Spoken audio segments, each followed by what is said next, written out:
All right, welcome back, watch fans. We got an start again.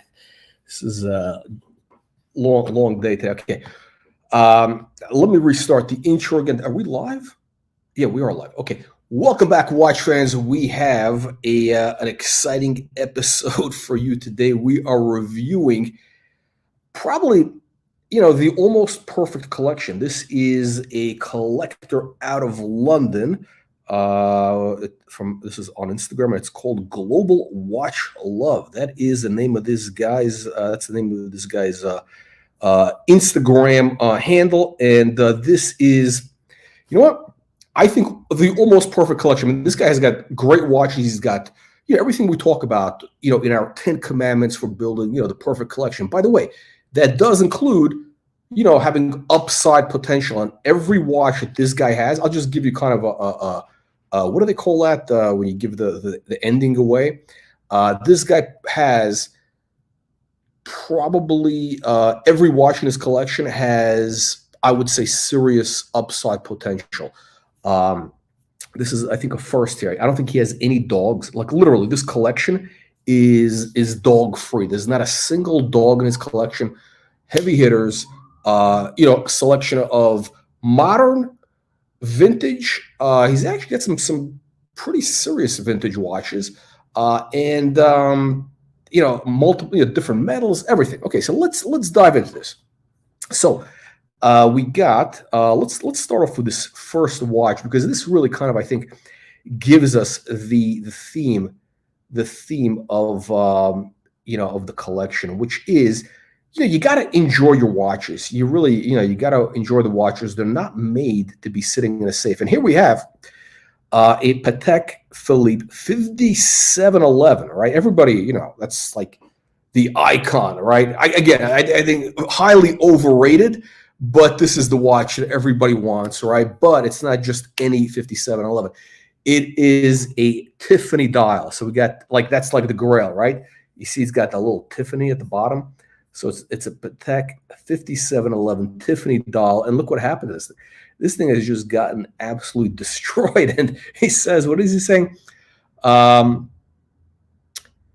He apparently, the guy went to what is it? So he went to lunch. Okay, so this guy's English, right? So he's not American, right? Just to give you the heads up.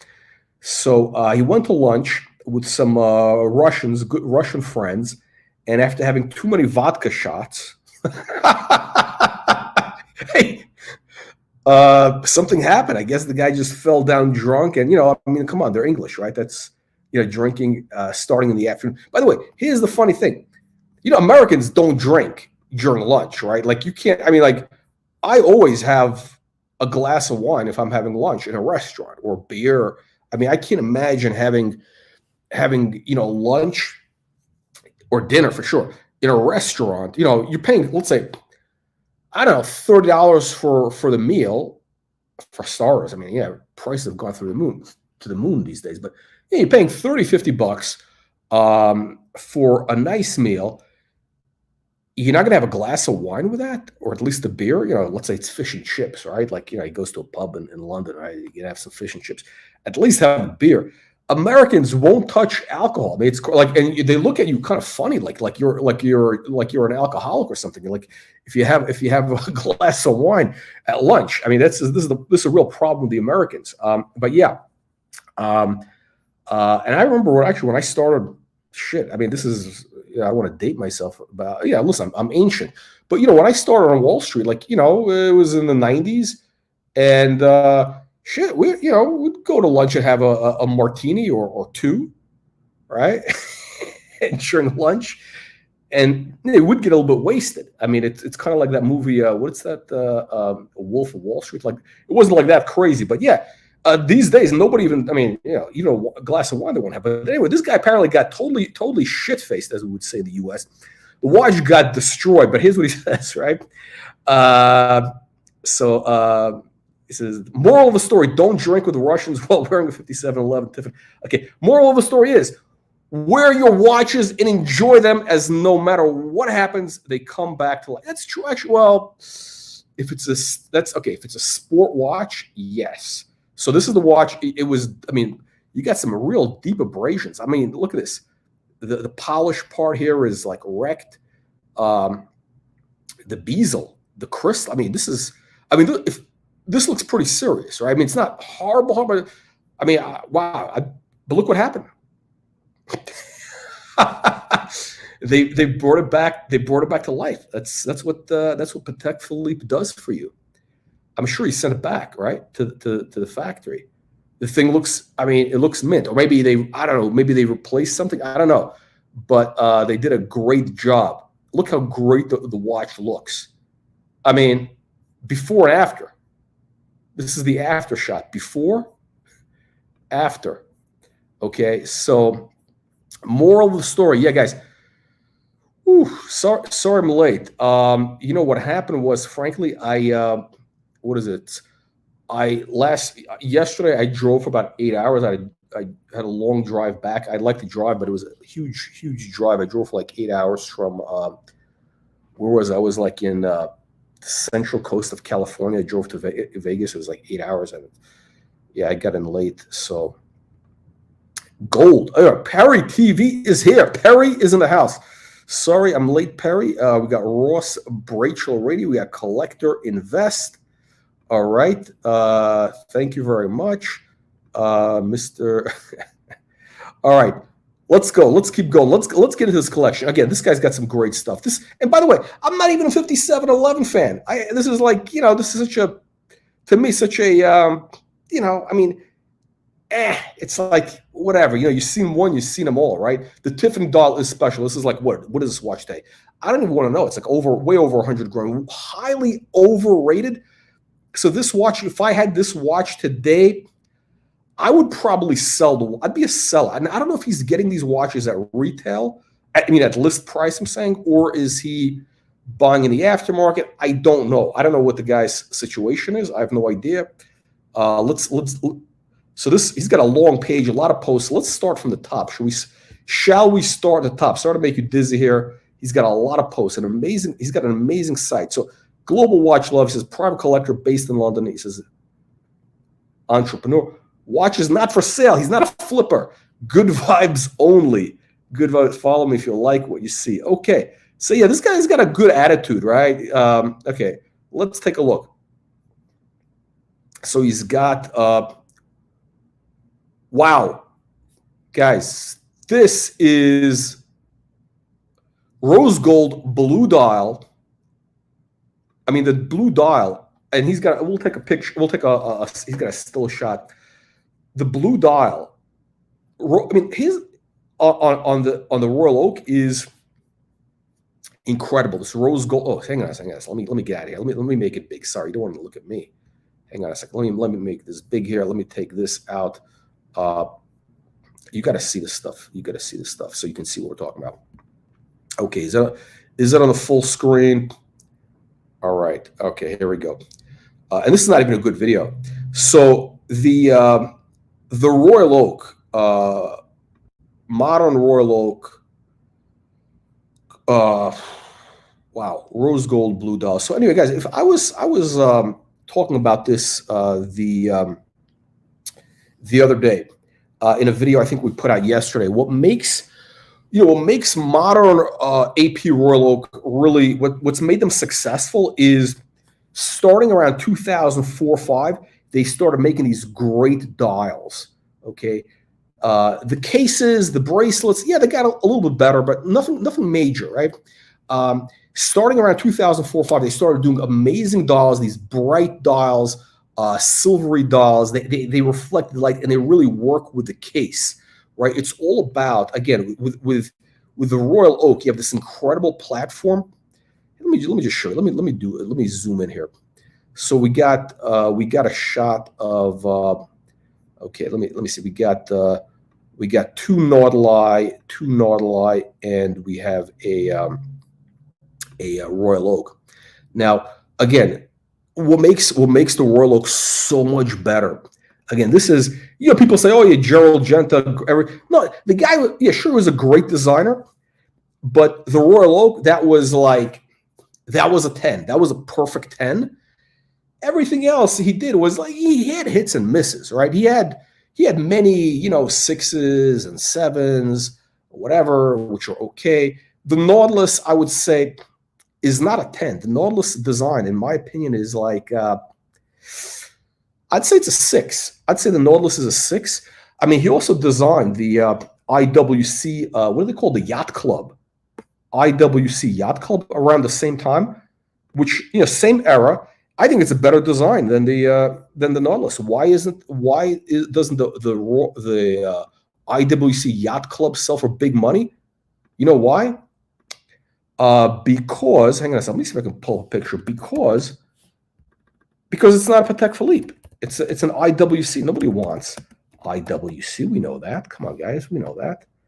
IWC. Hang on. Let me see if I can pull up the IWC. Let me see if I can pull up an IWC Yacht Club. We got to get a producer on the show so it flows better to pull up these things quick. But no, anyway. So what makes the Royal Oak incredible is, again, you got this case design, the bezel, the bracelet, but here is the problem. Here is what was missing with the Royal Oak. Here is what was missing with the Royal Oak. Great editing, well spoken. Okay, this guy's full of shit. We know this guy's great editing. Okay, I think he's being facetious. Okay, let me show you. Let me just show you real quick. Let me show you what was the problem. Okay, amazing. This is white gold, by the way. This is, again, when I say this guy has great taste. Okay, global watch love. What is it called? Hats off to you, sir. I mean, I'm just going to tell you right. I'm going to give you the giveaway right here. This guy's, I really love 95% of the collection. Does he have some redundancy? Sure. He's got a little bit too many chronographs. Listen, everybody's entitled to mistakes. This is an amazing watch, and I hate the chronograph, the Royal Oak chronograph. The ice blue dial is stunning on the. So you know what, you get. You know, we're willing to forgive the sin of the chronograph here because of this blue dial. It's ice blue dial, white gold, the most amazing watch, really most amazing watch. You know, yeah, sure, it has the chronograph. Okay, all right, you're entitled. By the way, look how well they did the date window. They have the matching ice blue in the date window. And actually, I like that it's at that angle, at that like 420. Oh, actually, it's funny. 425. That's the date, 425, where the date window is. Now, here's the thing. Before I lose my train of thought, so you see this dial. You see how amazing the dial is, and I don't know if you can see the detail. These new dials that AP started doing circa 2005 or so, so much better quality. They really reflect the light. They're superb. They're really superb dials. Before this, they were doing those dark gray dials. They were really like dull and boring. And that's why the Royal Oak was never that popular. It really wasn't. Excuse me. The Nautilus, I think, was, looked better. The Nautilus dial looked better. For sure, the Nautilus had better dial up until, these guys started doing this new thing. And when they started doing this, that's when you saw the Royal Oak take off, starting slowly in 2005, because the watch market was kind of just in its early, early stages. And again, I have a video we just put up yesterday where I talk about, the real history of modern watch collecting, the watch market, I should say, and where it's going. Okay. And by the way, don't believe these guys who say, "Oh, the watch market is dead." It's all no. The watch market is exactly what happened with the .com stocks. Remember the .com boom in the 90s? Stocks got way ahead of themselves because people loved the idea of the internet. Oh my God. But, in 1999, e-commerce was, it wasn't there yet. It really wasn't there yet. Video wasn't there yet. But people, they bought into the hype. That's what happens with stocks, right? People, they overshoot. You buy the rumor, sell the news, right? That's how you make money with stocks. So people bought the hype, the rumor, the possibilities. That you make the money with buying the possibilities, and you got to sell before the reality actually happens. That's, by the way, the secret to making money with stocks. You got to sell before the reality, because who knows how long it takes, and by then it's all baked in. So the reality was always there. But anyway, the dot-com stocks went absolute bananas. Then they crashed. But you know what happened? Amazon was trading, I think, $3 a share. Amazon in 2002, 2003. A lot of those stocks that survived were absolutely destroyed. Even Apple, all these things. And you know what happened? 5 years later, 8 years later, they took off. And by 2005, 6, 7, when the internet and social media started to click, when everything gelled, YouTube started really working in 2005, 6. It just came out. I think YouTube came out 2005 or so. And by then people started to pick up the adoption. The bandwidth started picking up. We didn't have all the stuff like you have now. And that's when, everything gelled. E-commerce, social media, it all came together. And then, the values took off. I mean, if you bought Amazon in 2003, you'd be able to buy 1,000 of these watches right here. Literally, you'd be able to buy 1 million of them. So the same thing happened with watches, right? Things got way ahead of themselves. Now, I'm exaggerating. These watches are not going to go to the moon, okay?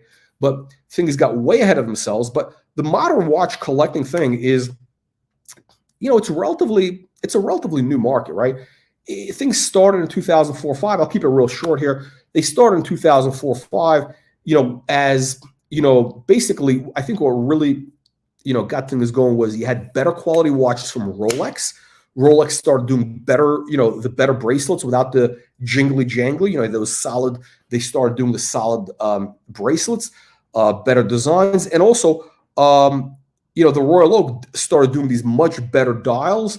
Patek Philippe, everybody just started doing better stuff, and there was a convergence. At the same time, the internet, that's right, the internet was there. Social media started to happen. You had the forums online. People started talking about watches. They were able to share information.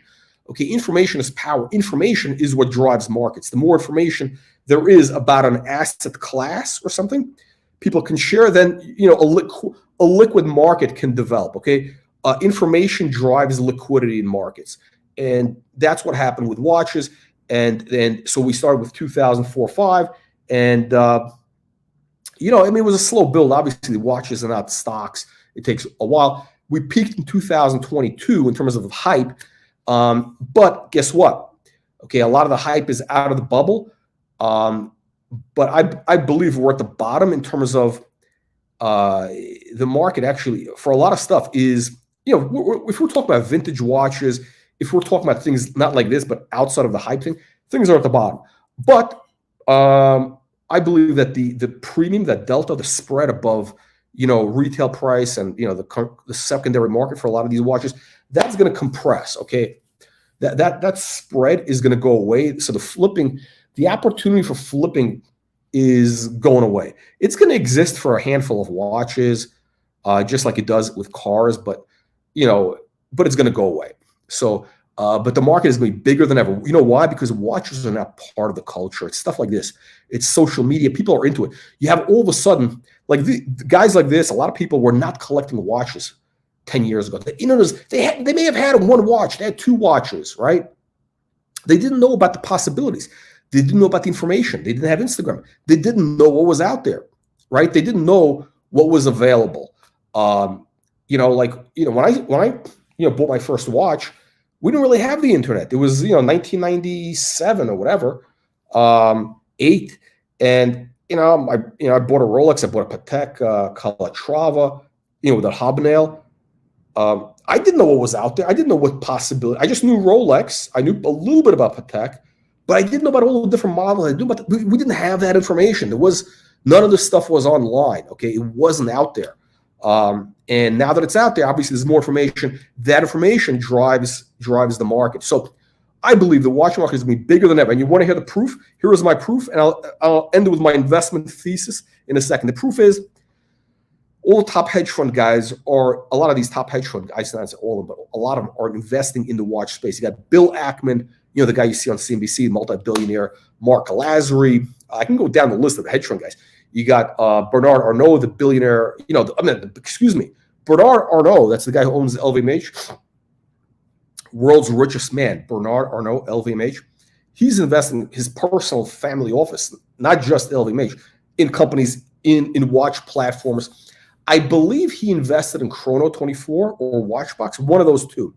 But I'll tell you, if you look at the financing rounds of those three companies, there's Watchbox and Chrono both raised about $100 million a few years ago, each, $100 million each, at $1 billion valuation from institutions, right? And, high net worth, et cetera, family offices. And you know what? One of those companies is going to be or both of them, I think, will be going public in the next, probably, the market was, the stock market was a little bit off the last few years, but probably in the next, I would say 12 months. And when one of those goes public, it's going to bring a lot of interest into the watch space, because today there is no pure play for investors in the watch space. Until now, there has not been a pure play, but I guess actually, I'm going to give you a little bit of heads up. Actually, there will be a pure play. Watch this channel. I don't want to give a spoiler alert. I'll be telling you about a pure play in the watch space, a stock in the watch space, which, by the way, it's a $31 billion market. Okay, this is a $31 billion market. So I'm talking about a secondary market. That's the buying and selling of used watches. It's a $31 billion market. So you had the hedge fund guys. Then, of course, you had all these celebrities. You had, you got that John Mayer, that tomato can. John Mayer, he invested in, in Hodinkee. A bunch of guys invested in Hodinkee, which is money down the drain. That was a way for Ben Clymer to cash out, basically. But who invested in some of these rounds? Tom Brady, Cristiano Ronaldo, some heavy hitters, like big guys. Kevin Hart, I think, invested in another company. Mike Ovitz, the Hollywood mega super agent. He's retired now, but the guy was, Mr. Hollywood. Mike Ovitz also he's a VC investor. He invested in a platform. I believe it's what is it? It's one of these other platforms that's out there. And of course, he's the guy that had Bespoke Patek. I guess the Patek Philippe's with his initials on them, slightly bespoke. Not bespoke, made to order. They weren't fully custom. And who else is invested? Jay-Z, the other day, Jay-Z invested millions of dollars. By the way, these guys are investing millions of dollars. They're not just putting in $5,000. So these guys are investing in some of the different watch platforms out there.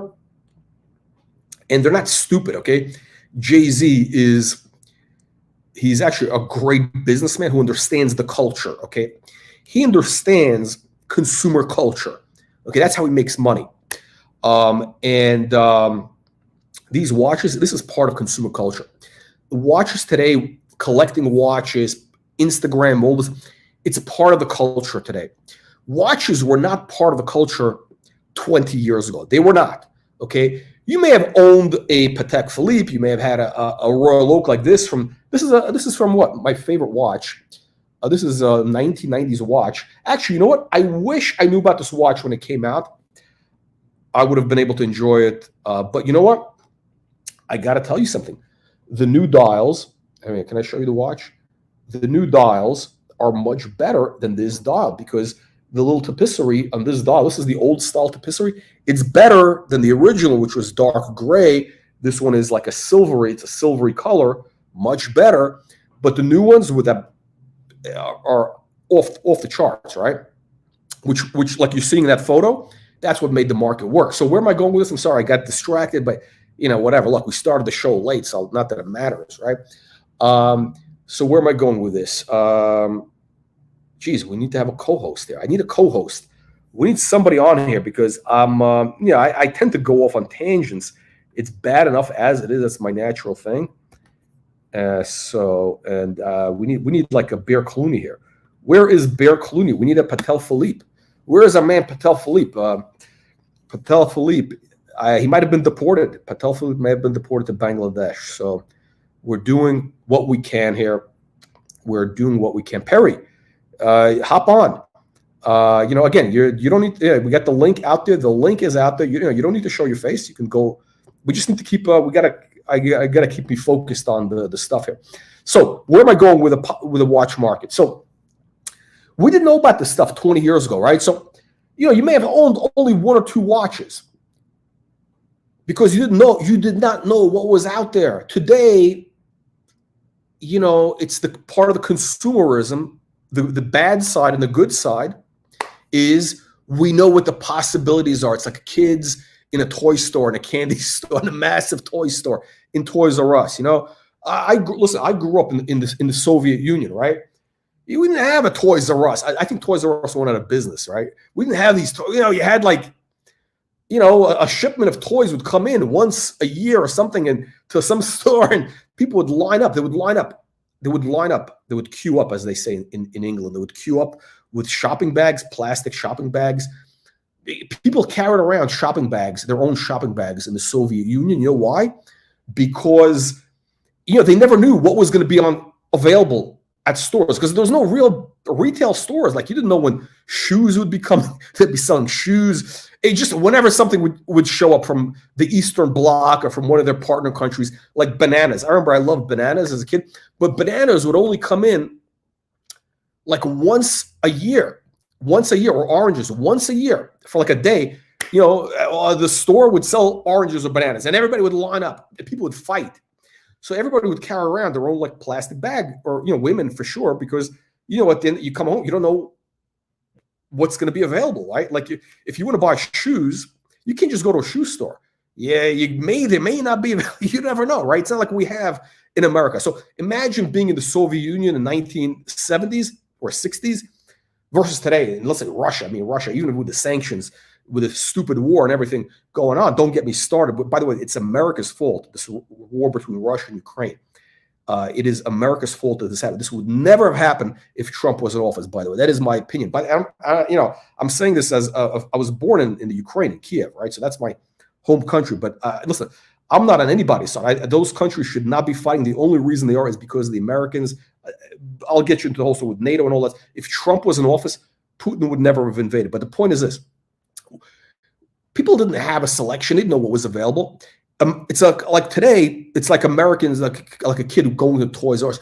You see all the possibilities, and you want. You see Instagram, oh my God, you want it, right? Like, if you have the money, you see this watch, you do want this watch. This is an amazing watch.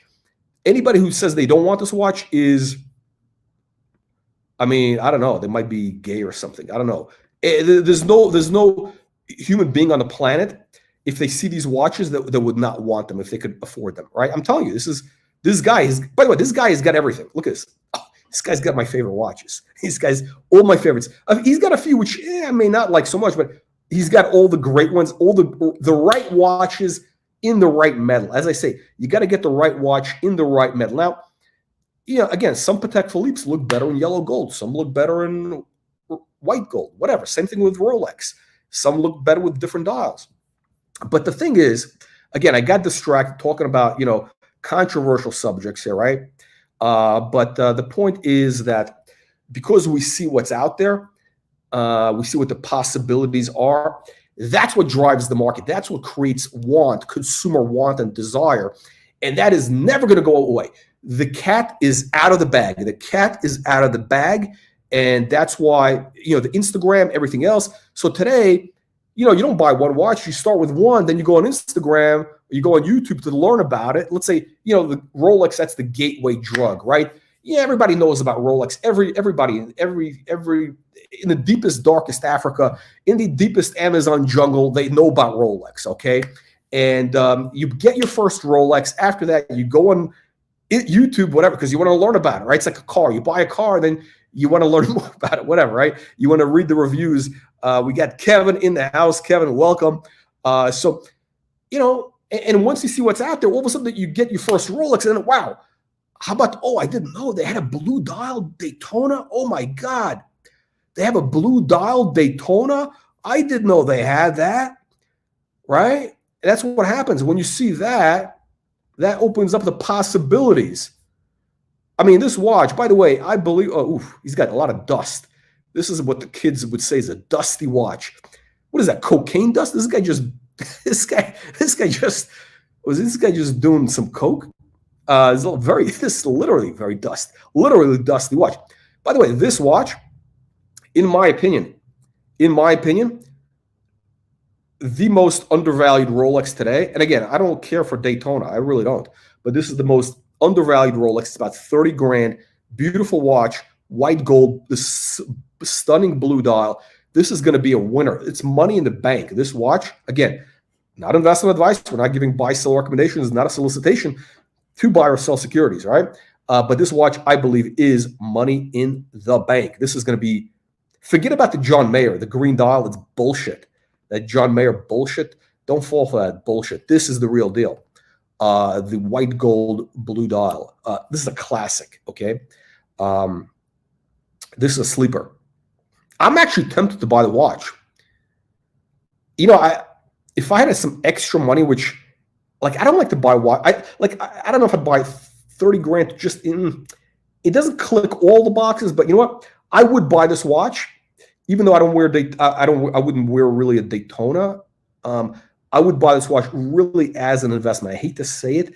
I do see upside. I mean, I'd wear it. Like, in other words, like right now, there's one watch I'm interested in, and one or two watches that's kind of on my list. But you know, like again, right now, if I'm buying anything, it's got to have upside. It's got to have upside. I'm not buying something just to wear. I want to have a built-in upside potential. And by the way, that's what we talk about in our rules for watch collecting, right? So I went off on a 10-minute tangent talking about the watch market. And the point is, again, why did Jay-Z invest in the watch business? You know, what did Jay-Z says? He says, I'm not a businessman. I'm a businessman, right?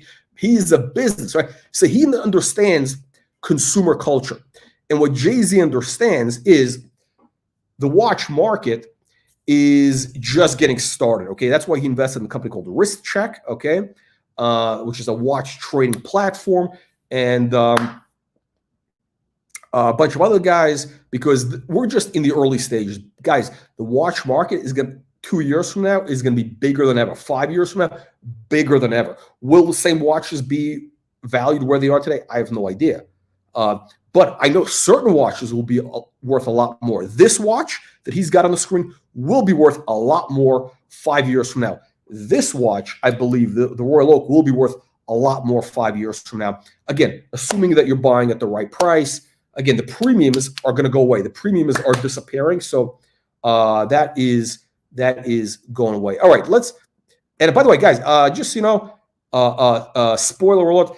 I'm going to talking about investing in the watch market. If you want to get your share of the $31 billion watch resale market, stay tuned, as they say. Stay tuned. We're going to have some interesting news for you, but only for low life degenerate, stock speculators. If you are in that, stay tuned. Okay, sorry about that. We talked about the watch market. Now let's go back to the collection. I 30-minute tangent here.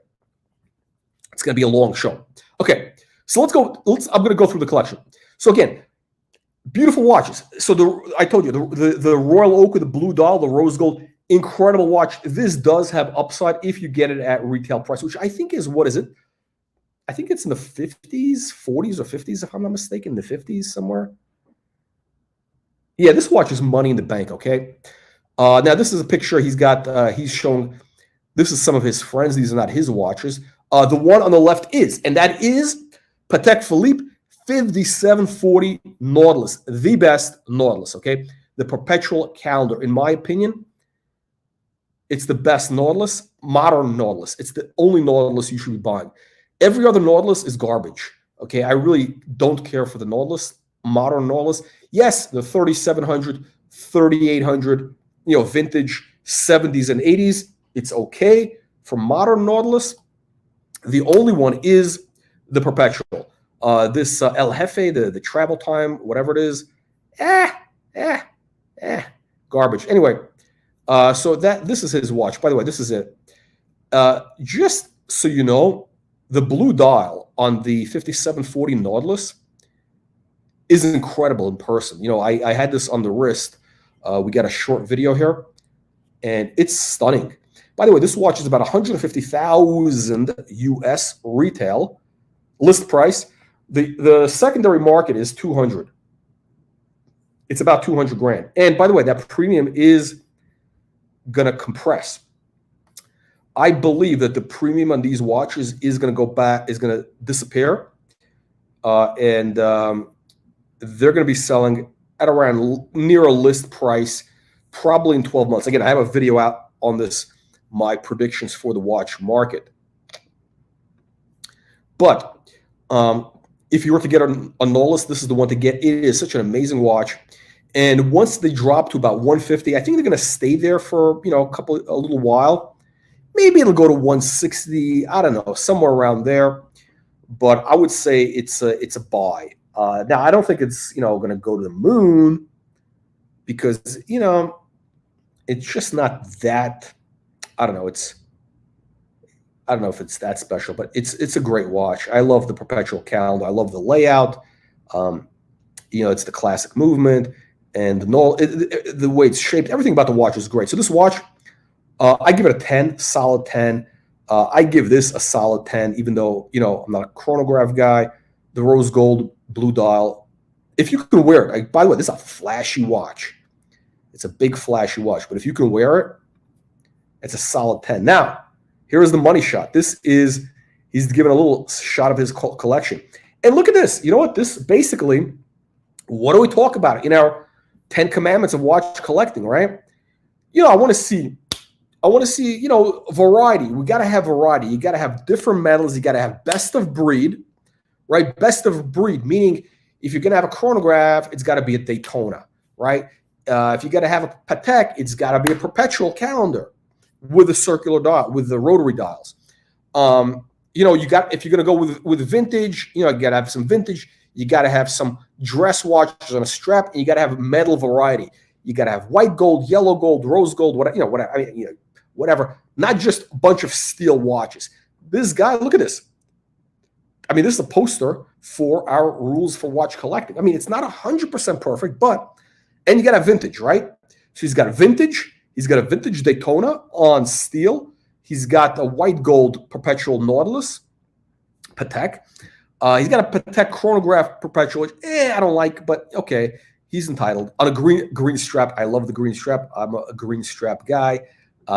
He's got the chronograph, and he's got an FP Journe in. Is it white gold or platinum? It is. What is it? It is. I don't know. You know, I don't know too much about FP Journe. I would change the strap on it. It's a little dull. The black and the white metal. I think it's a platinum white gold, right? But yeah. So, and the rose gold. See, the dials and the dials don't look as good in the photo. The lighting. The lighting is not as good because that Nautilus is amazing, and so is the AP. The blue dial in the AP is stunning. Now let's take a look. He's got one of his friends. He's got friends with good taste. See, look, what happens is, I always say this. Look, you know, your light. You know, show me your friends. I'll show you your future. You know, when you hang around like the Archie Luxuries, the JJ Watch Hangout, the Watch Colony, these loser watch YouTube channels, you end up wearing shitter watches. All those guys, they all have garbage watches. Because you know, they just that herd mentality. This guy, his friends have good taste. That's why he has good taste. Look at this. Here is the guy. This is one of his friends. He's got a Patek Aquanaut, right? Skeleton doll. You know what that is? Artisan de Genève. And we have a video on Artisan de Genève. This is a custom watch, right? And by the way, I do believe the Artisan de Genève for Patek, for sure for Rolex, is money in the bank. And by the way, you got to have big balls to do this because basically, imagine this. You got to give these guys, you got to give them your watch, and then they customize it. They do the they skeletonize it, whatever it is they do. You know, most of you tomato cans, you know, you have a Patek Aquanaut, a rose gold Aquanaut, and you think you've arrived. Oh my God, I got the Grail. I got the Grail. No, you got a garbage shitter. That's what it is. The Aquanaut is a shitter watch. But if you do this, you elevate it, because like ultimately the Aquanaut was like a sports watch. It was a sport watch for like rich guys basically, right? Because you wear it on a rubber strap. It was a steel watch. It's like a sport watch, but it wasn't cheap. I think it was like 15 or 20 grand when they came out on steel. Today the prices are crazy. By the way, you buy an Aquanaut today in the secondary market, you're paying these prices. You're paying 50, 100 grand for an Aquanaut steel. You're going to lose money. Okay, that's my prediction. Aquanaut. The premiums are going to compress, and also I think Aquanaut in general is overhyped. It's not really a great watch, but this is, because this shows me this guy's a connoisseur. This guy's great taste, and he's got big balls to do this. Because most people will think, oh my God, I get the watch customized. And by the way, this is not just some custom shop. Artisan de Genève. These guys are like artisans of the highest level. It's like, it's not like Brabus, AMG, or what's the other? What are these other companies that tune Ferrari or Lambo or Porsche? No, these guys are tuners. That's what I'm calling. These guys are like at the ultimate level. They do better work than the factory. This is what Patek would be doing if they had taste. And Patek, sad to say, under the current regime, I believe they are going downhill a little bit. They don't have innovation. They have, don't get me started. But anyway, this guy has because he has great watches. His friends have great taste. That's what happens. Okay, so amazing watch. Now, and this one, I would say this a little bit unfortunate. We got a GMT in yellow gold with a Jubilee. I don't like this dial. I think this is the new release, right, guys? Is this the new release, if I'm not mistaken, with a gray bezel? It's probably better in person. Yeah, I don't know. I think this watch is a bit of a money loser. This is for sure. I don't know what it's trading at today, but I would say this is going to be. You're gonna take a hit with this watch, precious metal Rolex. And by the way, we got a whole video about that. That's a whole nother video where Rolex prices are going. So check out on our channel. But he's entitled to make a few. He's entitled to have a few dogs. He's got some great watches, right? We got a yellow gold Daytona. Is this a vintage watch? Yeah, this is a vintage watch. This is like an 80s. I think this is 40. This is like an 80s watch. So he's got vintage. He's got modern heavy hitters. He's got vintage heavy hitters. Well, I'm not a fan of the white dial so much. Yellow gold with white. The old white dials were not that great. I don't really care for them that much. I think it's a little, it's a little boring. And this watch has been polished. It's not that great. I would get rid of this watch, frankly. There's a couple watches. He's got some redundancies. He's got a lot of chronographs. Chronos. I just said chrono. He's got a lot of chronos. Okay, the Richard. This is not his watch. This is one of his friends, right? Taste. That's right. Taste. Urinator. This guy has excellent taste. His friends have good taste. If I were to have a Richard Mille, I probably would wear one of these. I mean, if I had to have one. I mean, because if you're going to wear a Richard Mille, it's all about having like a fuck off watch, like garish, outrageous, really crazy movement that you could see. That's what it's about, right? Do I understand it? Not really, but if you have more money than you know what to do with, you want to have fun. Why not, right? I'm all for it. I'm all for this consumerism because it motivates people to work and to be productive, to do good things for the world, so they make money, so they could buy this stuff like this. So I'm all for it. Anyway, let's keep going. Okay, so let's go with his watches. Global Watch Love. So this is his watch, right? Ooh, a 5712 rose gold Nautilus. Actually, it's a beautiful watch. I'm not a fan of Nautilus, but it's a beautiful watch. I had it on the wrist. It's stunning. You got this kind of brownish, chocolatey dial. But I got to say, the Royal Oak with a blue, much better watch with the rose gold. Again, both are rose gold. Great watches, great watches. Okay. This is, again, a little bit overhyped. This is a little bit redundant. I mean, he's got so many heavy hitters. He's got so many heavy hitters. Like I'd be selling this watch because this I think the prices on these have gotten way ahead of themselves. And it's not really that special, the 5712. It really is not special. Okay, this is the rose gold Nautilus. Okay, let's keep going. Okay. Wow, my favorite date. This is I'll tell you guys.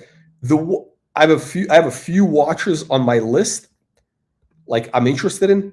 This is one of them. I'm waiting for the price to drop.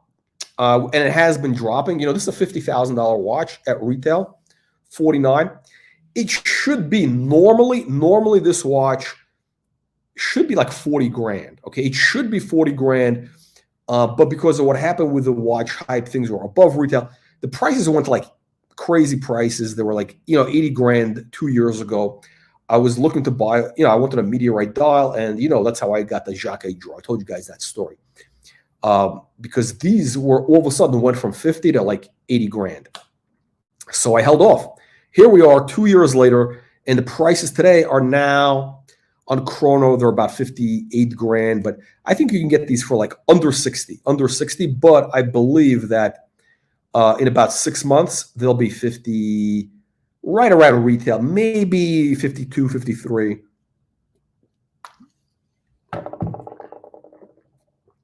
That's when I would pull the trigger. Because look, do I really need another watch? No, I don't. Now, are you going to make money with this watch? I think if you get it at list, again, the Day-Dates historically were money losers. But the METEORITE dials actually have done well. Stone dials, recently they've picked up. I think, who knows where things are going to be, but this is a classic design. And I think this is going to hold up well. Now, is this going to make big money? No, I don't think it's a big money upside watch. I think you're going to do okay. I think you're going to it's going to compound at like 5% a year, helped along by, Rolex doing the price increases and everything, inflation. It's not a big money watch. It's an incredible watch. I love this watch. This is the Day-Date to get. So this is on my list, okay? This is the one I would get, and I'm not saying I am getting. I am getting. God willing, I should say, God willing, because it's not in my hands. It's up to God, right? Who knows, right? Nobody. Tomorrow is not guaranteed, even. I mean, we take it for granted. You take it for granted. You even have a Timex, right? So, God willing, this is on the list. For Day-Date, that's the one I would get. No other. This is one of the few watches I'm interested in. It's just a beautiful watch. I love it. Okay, so we saw the Nautilus, the Perpetual, again, top 10. This watch is a solid 10. Day-Date METEORITE dial, solid 10. By the way, guys, let me give you just before. Let me bring up. By the way, are you guys subscribing to our free weekly newsletter? Click the link in the video description below to get our free weekly newsletter. For the latest on Rolex, Audemars Piguet, Patek, we have different articles in there, stuff we don't cover. We go more in depth.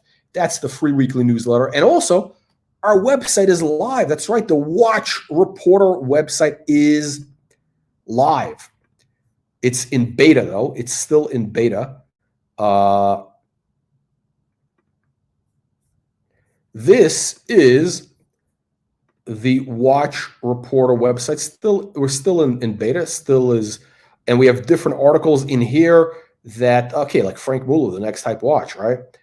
Actually, by the way, after this article came out, a few months ago, this is one of our original articles. Prices of Frank Muller's, by the way, are on the move. Early Frank Muller vintage on the move. Where would you find that? Only at the Watch Reporter channel. And by the way, we have a whole database here of important articles, real deep dives on different topics. Stuff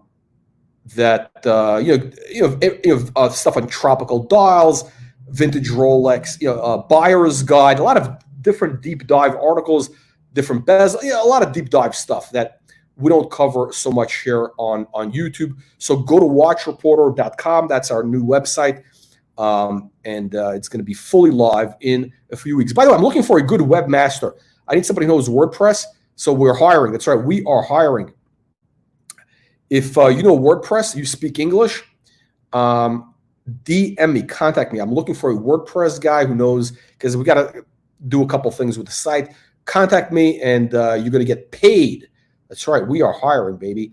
All right, back to the program. Let's see here. All right, let's go back to, let's see. What do we got going on here? Okay, so he's got, again, great watches. So we got a solid 10. We got a solid 10 Day-Date. We got a solid 10 Nautilus. All right. What is this? Does he own this watch? I think he does own it. Bulgari. What is this watch? This is a titanium on a strap. You know, I appreciate the Bulgari stuff. I can't get into it. They're so big, and I think they're meant to wear big, but I'm just not there yet. I'm not there yet. And the jury is out. You know, listen, you know what? Look, this is not like some dogma thing. I'm saying, oh my God, you're gonna go to hell if you don't wear the right. Wear what you want. You know what? I don't really care. What you wear, what you want, right? I don't. Listen, it's your money. Enjoy it, right? But this watch, I don't know. Hey, listen, you're entitled to be somewhat experimental, to have a couple dogs in the collection. Speaking of dogs, oh yeah, by the way, this is his. That's right, it is back. His 5712 polish. Look at it. They brought it back to new. Tiffany dial 5712. By the way, I would be selling that watch. That is a sell. It's been a sell for the last year or two. The Nautilus 5711, excuse me. The top is in. Okay, you got to get out of the Nautilus, the basic bitch Nautilus. Really, you got to get out. They're overhyped. They're heading downhill. Even this, I'm sad to say, the 5740 is going to go back to near list price. So if you bought it at list price, you should have gotten out 2 years ago, but you still have time today, okay, to get out at 200, okay, and move on to the next thing, unless you love the watch. And of course, you got to have vintage. What do we always say? You got to have vintage. He's got what does he have? He's got Patek Philippe vintage, the Trump edition. That's right, the Trump. Donald Trump. That's right, the great Emperor Trump. He has this exact watch. I think it's this watch, or a slightly earlier model. No, I think it's this one. Yellow gold. No, of course, yellow gold. Of course. I mean, it's Trump. He was photographed with wearing this watch, and it's a little bit small on his wrist. I mean, it's tight. And he's a big guy, right? It's a little bit tight on his wrist. I think he probably got it as a gift. I can't imagine him buying that at retail. It's a little too dainty for him because he's got a huge wrist. But yeah, this is an amazing watch. So yeah, this guy's got vintage, and he got a Nautilus. And when did he get this watch? He bought this. Oh, just recently. He bought this recently. 1994. Guys, you see that? This is how you do it. This is what I call a collection. You got modern watches. You got the best of the best. I mean, again, most of it. I would say I'm calling this collection almost perfect. It's not perfect. It's almost perfect. The right watch in the right metal. What do I mean by that? He's got the Daytona white gold with the blue dial. That is, and a lot of you tomato cans, you don't know it yet. You don't know it yet. You'll find out later. But that's the watch to get. And you're gonna see that watch. The price on these are going much higher. So again, right watch in the right metal. He's got a variety of metals, case shapes, strap, dress watch, and vintage. You gotta have vintage.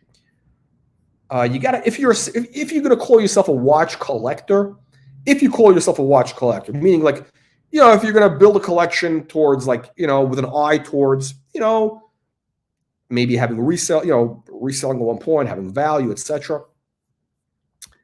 You gotta have vintage. and the value is there. So he's got the vintage. Great choice. I would get the one on the strap, frankly, but it's interesting. The problem with these is these integrated bracelets could be problematic if they don't fit you right. Okay, FP Journe. What is this watch? I don't know. Again, I don't know. I don't know the FP Journe thing, and I really don't care, to be honest. I don't care. But it is a beautiful watch. You know, I get it. I get the historical importance, whatever. I think FP Journe actually is going to do, you know, I think they're going to do okay long term, as long as, you know, not. I would not be buying at a premium. I would not be chasing with a premium. I'm concerned about that premium stuff because, again, what's happening is when you do pay that premium above list, the value is pulled forward, so your upside is limited. And I don't think these are going to, you know, go to the moon, okay? I don't think they're going to go to the moon. I think FP Journe is an important watch, historically important watch, maker, brand, etc. It has a place. It has a place. But it's not like, you know, oh my God, it's going to continue compounding at the current rate. It's not going to happen. You're going to make a little money, but you can't. Okay, oof, okay. Sorry, okay. Okay, you're entitled to make mistakes. Okay, everybody's entitled. You know, the guy's English. I don't know. It's a weird watch. Who knows? Who knows? I don't know. I can't even look at the watch. The red is so ugly. He's got a vintage, another chronograph. What year is this from? I don't know. I don't know when this is from. Nah, you know, it's like, you know, again, if you're gonna go chrono Daytona, for sure. He's got too many though. But you know, maybe he really does believe in collecting them, because you see he does have a bunch of vintage ones. He's got them across time periods. So I'll give him a pass on that. Okay, I give him a pass.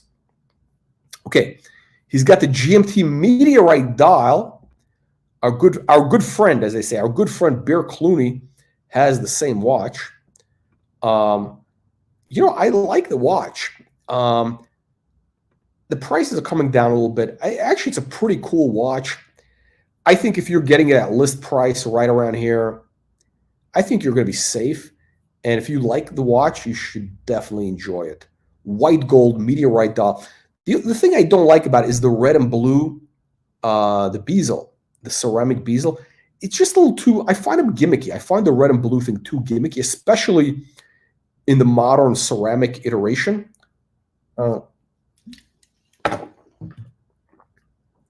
It's a little too flashy. But, you know, it's a beautiful watch.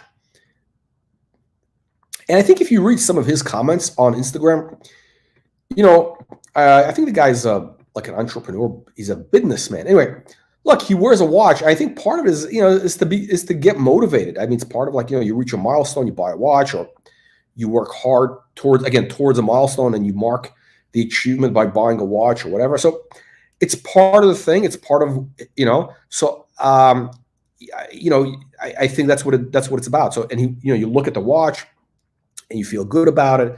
I mean, I think part of the thing is you look at the watch, you feel good about it. It gives you positive energy, and, you know, you make more money as a result, right? So I would say, yeah, it's a great watch.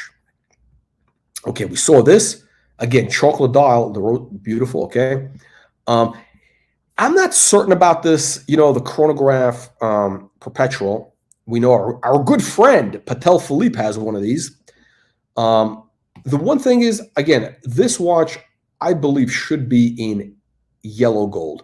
I think the chronograph looks better in yellow gold because it has that vintagey look. So this watch, I think, would be better in yellow gold. So this one, again, yellow gold is the way to go. And you know, God, you got so many chronos. Do you really need another one? Do you really need another one? I don't know. You know, I don't know. This watch, I would get one in yellow gold. I'd shop around to get one at a good price. That's what I would do. Okay, we saw this. Okay, enough said. Enough said. Again, yeah, he says the most underrated Daytona to be. I agree. I agree. The sunburst on the blue dial is out of this world. This watch is about 30 grand today, in the 30s, low 30s. Money in the bank. Now, okay, speaking of money in the bank, I'm no fan of the AP, the chrono, the Royal Oak chrono, but ice blue dial is such a killer. The ice blue is amazing. They knocked it out of the park. This is one of their real greatest hits. And the white gold case, everything is perfect. Everything about the watch is perfect. And by the way, yeah, it's not a Tiffany. It's a sky blue. It's an ice blue. And it's not because Tiffany blue. It's not about that. Okay, it's not about that. By the way, this is Tiffany blue is like a greenish blue. It's called a robin's egg. This is not that. This is not that. This is ice blue, baby. Ice, baby. And you know what? They do an AP or this watch, ice blue, with white. I mean, with the baguette diamonds. Just a plain, plain 3-hand watch. It's amazing. I would get it. The problem is it's just too big. It's 41 millimeter. Fuck. I mean, I'd be willing to pay the money because it's the most amazing watch. Okay, see, he's got another Royal Oak. Okay, basic bitch. Basic bitch Royal Oak. I'd get rid of this. I mean, he's got so many great watches.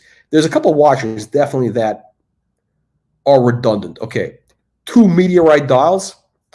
Okay, that's fine because, again, you got a Day-Date with baguette diamonds. And you got a GMT, 2 different purposes, 2 different watches. That's fine to have. This is not redundant.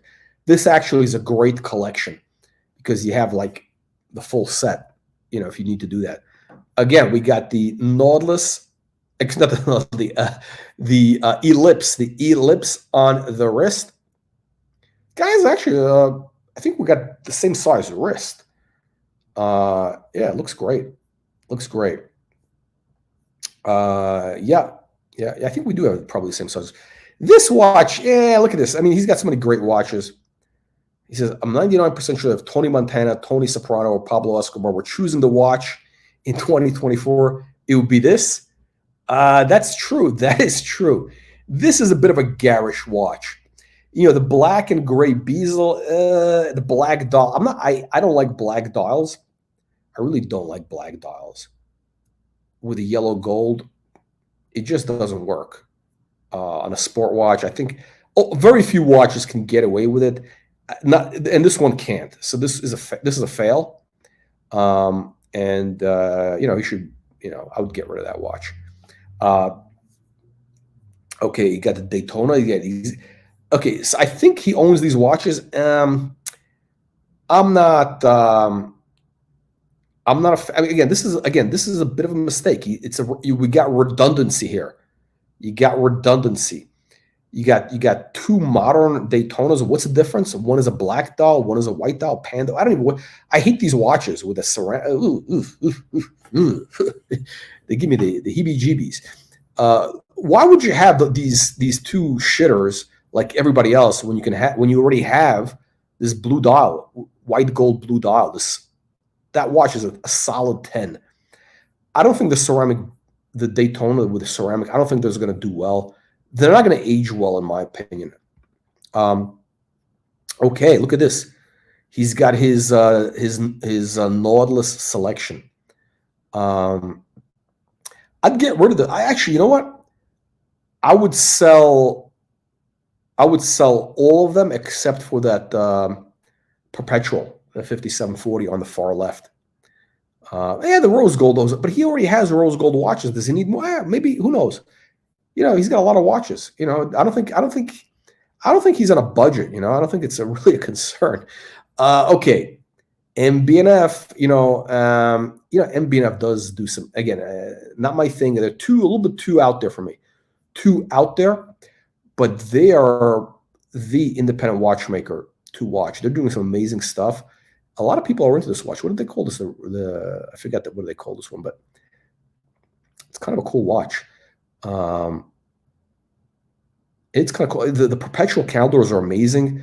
The MB&F perpetual, they're actually amazing. They're too big for me. It's a little too out there, but they are serious watches. Very well respected watches. Why would you wear this watch? Come on, man. Why would you take this picture when you already have, you got the ice, you got that blue dial, white gold. That's the watch to be wearing for this photo, not this. This is a basic bitch watch. Okay, I don't think this is his watch. I think he's I don't know. I don't know. Is it his watch? We don't know. This is actually pretty cool. Wow. Skeleton. This is the open work. Open work with the factory baguette diamonds on the bezel. I actually think that is pretty cool. And you got yellow gold in there. On the hands are yellow gold, so it makes a contrast. I think it's a cool watch. You know what? I do think it's a pretty cool watch. It's a winner. I think that's going to do well. I think Royal Classic design, they're going to do well. Again, on the wrist, look how amazing that watch is. Wow. Wow, wow. Okay. I'm not here to just, drool in the collection. Would I wear this? Would I buy this watch? I would not. If I could wear a big watch, a bit like a 41 or whatever, I'd get the ice blue with the baguette diamonds Royal Oak. That's the one to get. Wow, look at this. He's got two beautiful blue dials. He's got this ice blue. He's got the Rolex Daytona blue. I think actually this is going to do well long term. It's limited edition, 1 out of 100. Yeah, this is going to do okay. I mean, it's the dial. It's all about the dial. It's not the movement. It's always the dial.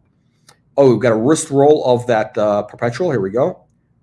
Yeah, it is. It really is epic. Believe me, it is epic. The blue dial. If you see one in person, you will understand. You're not going to want to take it off the wrist. If you have it on your wrist, you're not going to want to take it off. It's amazing.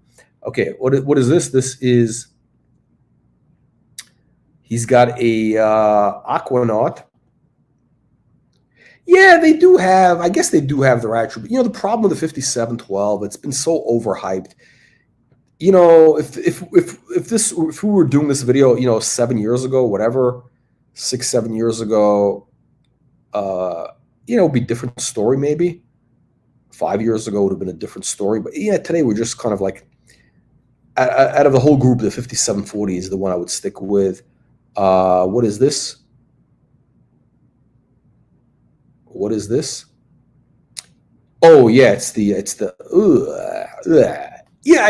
I don't know. You're entitled to having something weird. Oh, look at this. I like this. Look at this. Look what he says. He's got a post, and this is his criteria for buying watches. I agree. I agree with it. Okay. I have a certain criteria when it comes to bigger purchases that aren't on my radar. They are as follows. Is it unique? Okay, good. Is it rare or limited? Okay. Is it complicated and thin? Okay, we're on the same page. Does it fit? Yes, we're on the same page. Thinner? Yes, I agree. Maybe this is why I like this guy's stuff so much. I'm a completely, he articulates this. Just like, I set out the 10 commandments of watch collecting. This is it. This is so you know what? This watch fits his criteria. And for him, it works.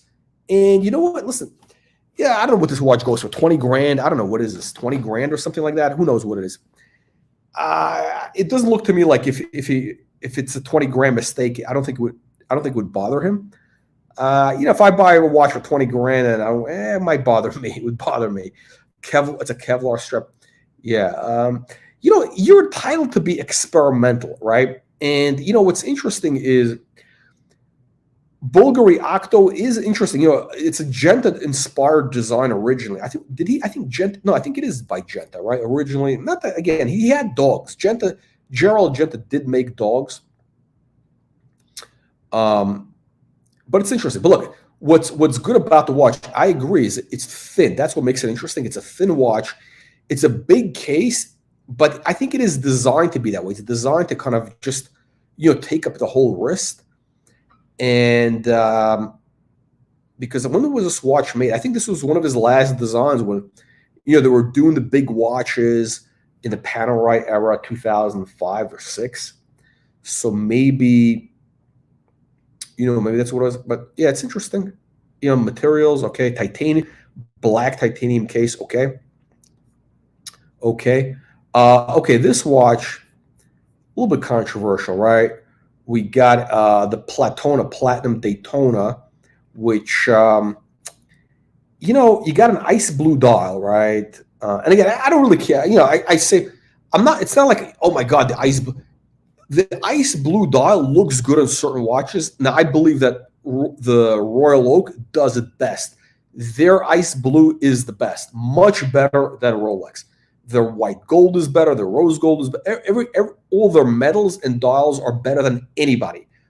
AP, that is, okay. So, the Rolex.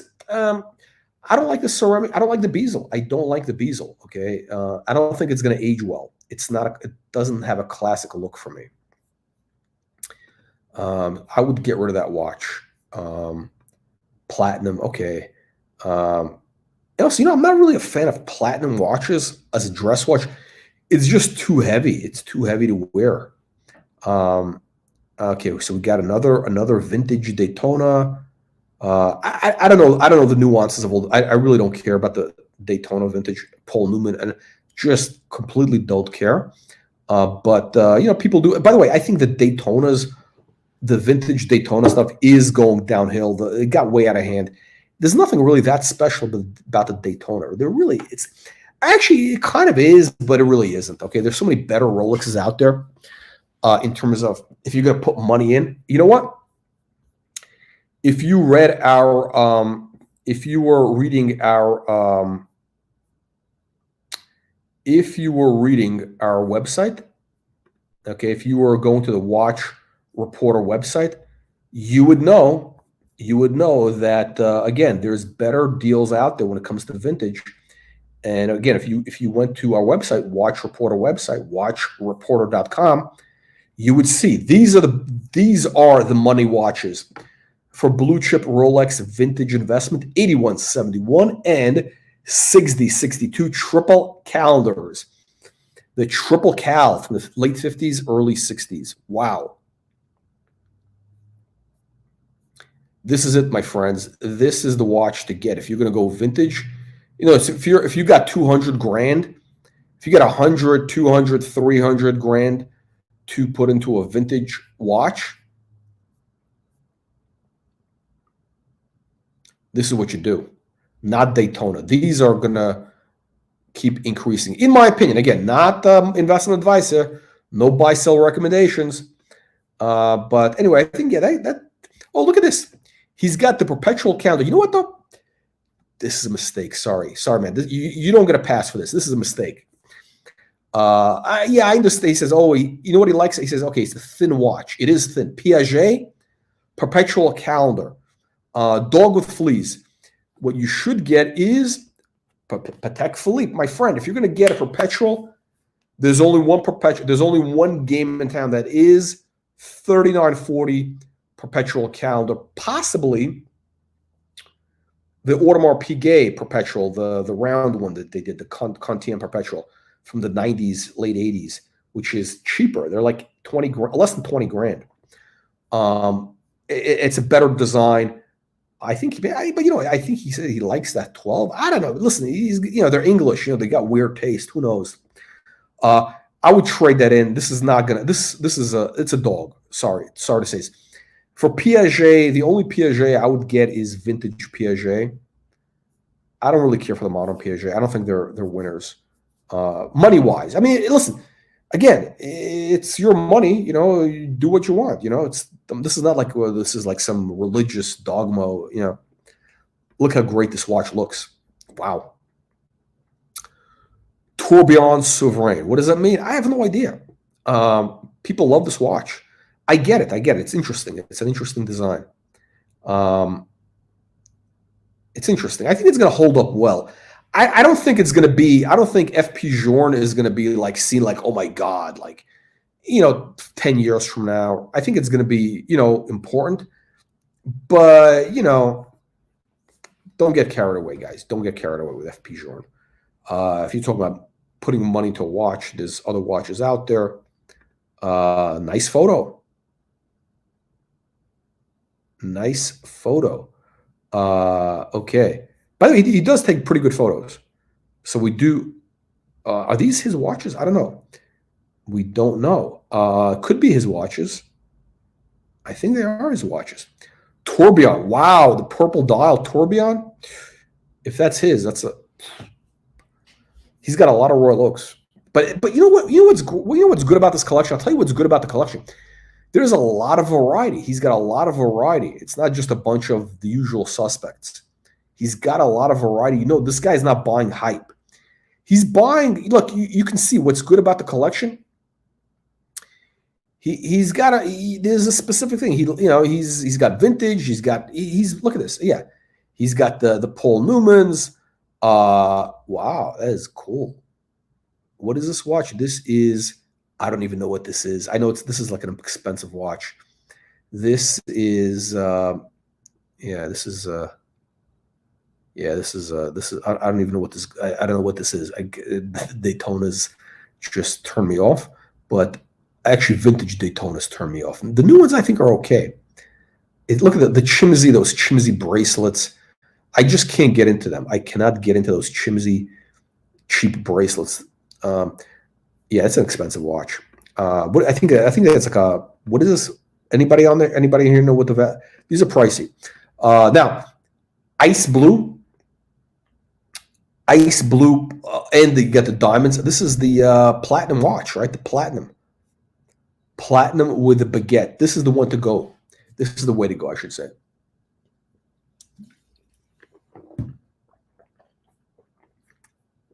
Look, if you're going to do a day-date platinum, and I wouldn't, by the way, because they're just too heavy, and it looks like white gold anyway. I don't know what the point is, but if I were to get one, you know, I guess some people do like a heavy watch for whatever weird reason, some weird fetish. The diamonds are great. You know, the blue, I'm not crazy about the dial. I don't know if I really don't know if I like the dial, to be honest. It actually looks pretty good in person, but not as good as the AP. You know what? This is like what, like an $85,000 watch. If I were this guy, I would get rid of this. I would get the AP Royal Oak ice blue dial with the baguette diamonds. It's a limited edition. I think it was 100. It's a 41 millimeter, so it's a big watch. And it looks amazing. Let me see if I can pull one up.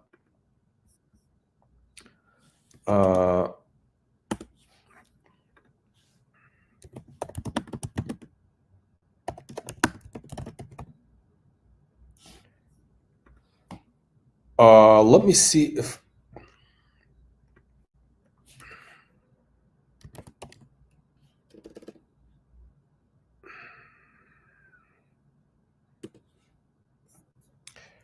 let me see if I can pull one up. Yeah, where's my producer? Where's Jamie? He's not in today. What's the model number? I don't remember the model, and I can't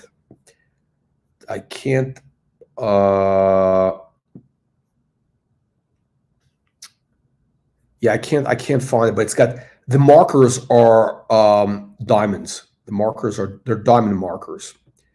And they're stunning. It's a stunning watch. Where is it? Hang on. Let me see. I'm going to do this.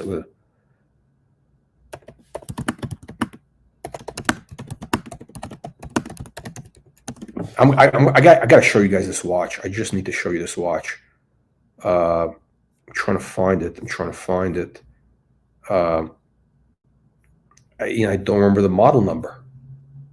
So I don't remember the model number, and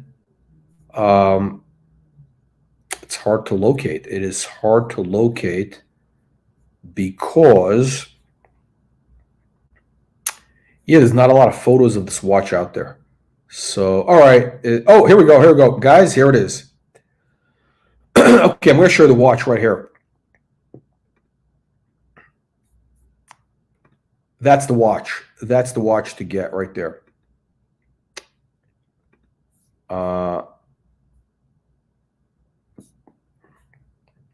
Ice blue dial, white gold, beautiful diamond markers. And look at that. The date window is blue to match the dial.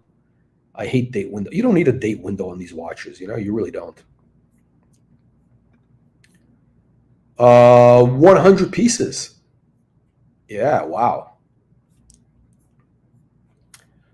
This watch is money in the bank. Now, this is expensive. I think these are like 200 grand market value.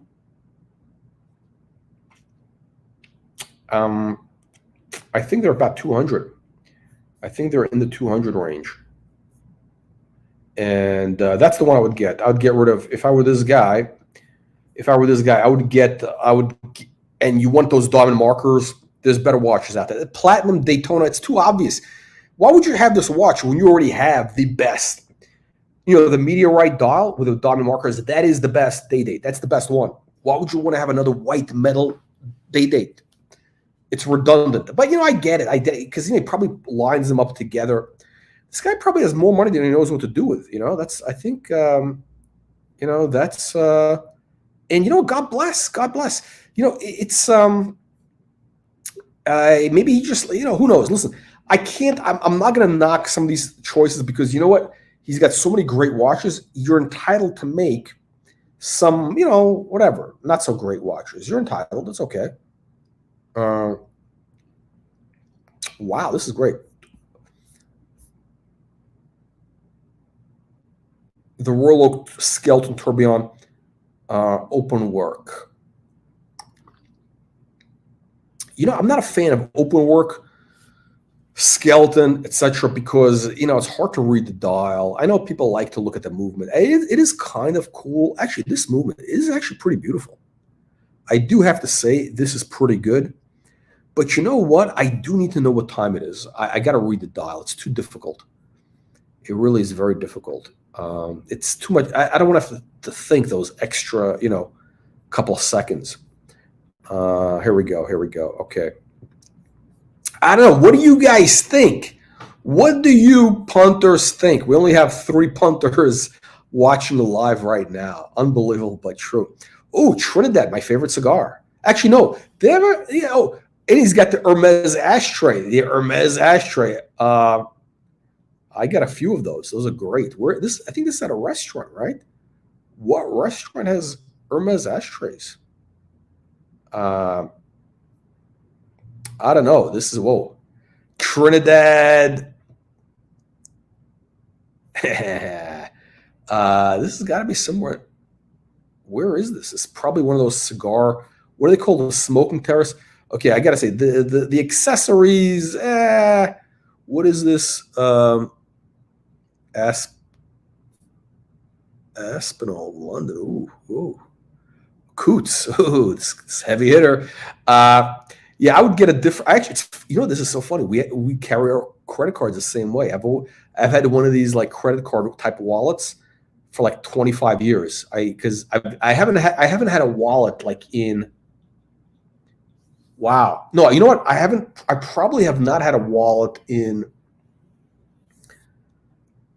30 years. I've had like one of these like credit card things and keep cash like on a money clip.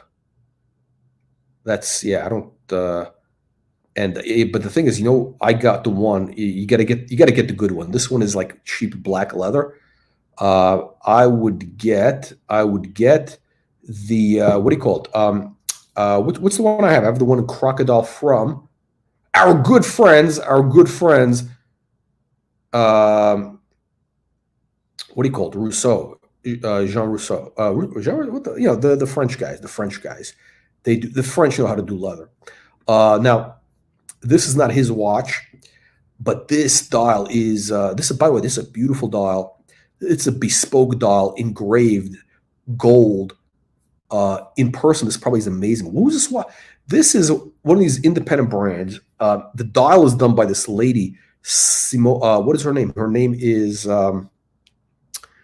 she's a French lady. She does this engraving, and she did an incredible job. And this is Simon Brett. I don't know Gravure material. I don't know this brand. I don't know the brand. Excuse me. That's she's the engraver.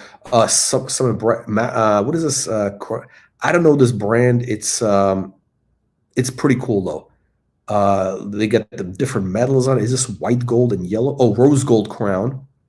No, the rose gold is the dial with the engraving, which is beautiful. I mean, this is a beautiful watch. Like, everything here is perfect. The hands, I wish they'd do better hands, but, you know, it's a little bit hard to read the hands. You know what? Actually, I'm going to give them a pass because they probably were thinking something. It's actually a beautiful, beautiful watch. So I'm thinking independence. This is it's a beautiful watch. We got somebody in the panel. A Collect Invest. We had never had this guy. How you doing? All right. How are you, my friend? What do you think of the collection so far? That's actually a nice watch. No, he's got this guy has some. There is this, I would say, is almost everything here is almost everything is a 10 or an 8. There's a couple of dogs, you know, like this. Speaking of dogs, you know, is entitled. What hang on a second. Let me just. What's your favorite here so far? Collect Invest. Anything that I could afford. Okay. Okay. But in the collection, what do you of the watches here in the range? What do you think is in the top here so far? Wow, we got a reshot mill. Let me think here. Think fast. We got to keep the show moving here. I think this is not his. Probably that one. It looks kind of cool. Yeah. This is actually, it's not his watch. I think this is at a dinner. Richard, no, this is, you know, again, they do some amazing watches. Let's move along. Okay, we got the annual calendar flyback chronograph. I'm not, I don't know, this watch, this is one that was very hyped a couple of years ago. You know, the hands actually are pretty good. I'm not so much a fan of this. I'm not so much a fan of this watch. Anyway, Collect Invest, thank you for coming by. We'll see you again. All right, we got to keep the show moving, guys. We got to keep the show moving. Okay, so this interesting watch. I think he's got better choices in here. Okay, guys. By the way, if you want to join the panel, you got to add stuff. You can't. You know, we're not here to. This is not a park bench, as they say. You got to have add commentary. Okay, we got to keep the show moving. I need people who add stuff here, who know more than I do. I need people who know stuff. I need somebody who can tell me about this watch, especially this watch, which is, wow. Look at that rose gold engraved dial. But I do like, I mean, we love everybody. But if you guys are going to come on the panel, you got to add value right away. We got to keep the show, the momentum. Okay, so let's see. We saw a lot of these watches before. Okay, yeah, he's got a lot of the same pictures. Piaget, okay, a dog with fleas. Yeah, I'm speaking specifically about this because you can get a Patek 30. This guy has no excuse for not having a 3940. Yeah, this was under 10 grand. He's under 10K, but so was the AP, the AP Perpetual, and the AP Perpetual. At least you have an Audemars Piguet in that. What is it? The Quantième, the dress watch. Now they're like in the 20s. Yeah, I'm not a Piaget guy unless it's a stone dial or exotic dial or something, or some of the vintage. Yeah, the vintage stuff they have is cool. Okay, so this is some of his previous. Okay, yellow gold. We have seen this. Let's see.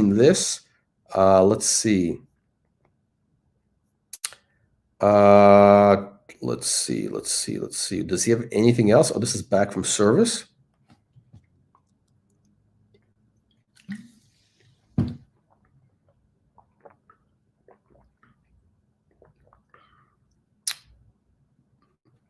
Oh, look at this. Simple truth. Oh, he's got, okay. We can't play the music, otherwise we get demopped. Wow, this was hand delivered to him. Hand delivered from Berry. Wow, look at that. That's how it comes. This is a legitimate unboxing. See, guys, this is a real unboxing. When the AD comes to you. That's right. That's right. Those grifter salesmen come to you, hand deliver you the watch, and open it up. And there it is in the plastic. He's got the pusher. You see the pusher at the top? It's also sealed. It's all factory sealed. Okay, that's a real unboxing. When Patek comes to you, when Thierry Stern and Philippe Stern come to your house, okay. Listen, you got to show watches. You got to show some watches. If you want to hop on the show, show the watches, man. We got to keep momentum. So, yeah, this is it. Okay. Yeah, when Thierry Stern comes to your house with Philippe Stern and they hand deliver you the watch and they unseal, that's a real unboxing. Okay. I don't want this bullshit unboxing with these guys. Come on, what are you, 12-year-old girls? You gotta show us your dress or something. That come on. What is this? Woo. Oh, this is the $1 million watch. It's the minute repeater. Wow. So I guess he was at the store. That's looks like he's at the boutique. He's trying on the watches at garbage. Yeah, modern Patek. I don't know, modern Patek. I'm nervous about modern Patek. I think they could be in trouble. Wow. Okay. Another shot. What is this? I don't think no. Oh yeah, some of these are his friends. Yeah. No. These are not his watches. He's just showing you whatever. Okay. So let's see. Does he have anything else we have not seen yet? Oh, the Patek Perpetual. This one, which the 5320, which actually I'm not a fan of. I'm not a fan of the watch, to be honest. And we have a whole video. We have one of the Archie luxury people, that Kesslowitz guy. He bought this watch, but the wrong. Look, if you're gonna get this watch, which has got this funky vintage inspired bullshit, whatever they want to call it, you got to get the salmon dial. With the white gold, the salmon dial is the way to go. Not the white dial. The white dial, that white dial that they have is just a cream dial. It's like, I don't know. It's kind of a dull watch.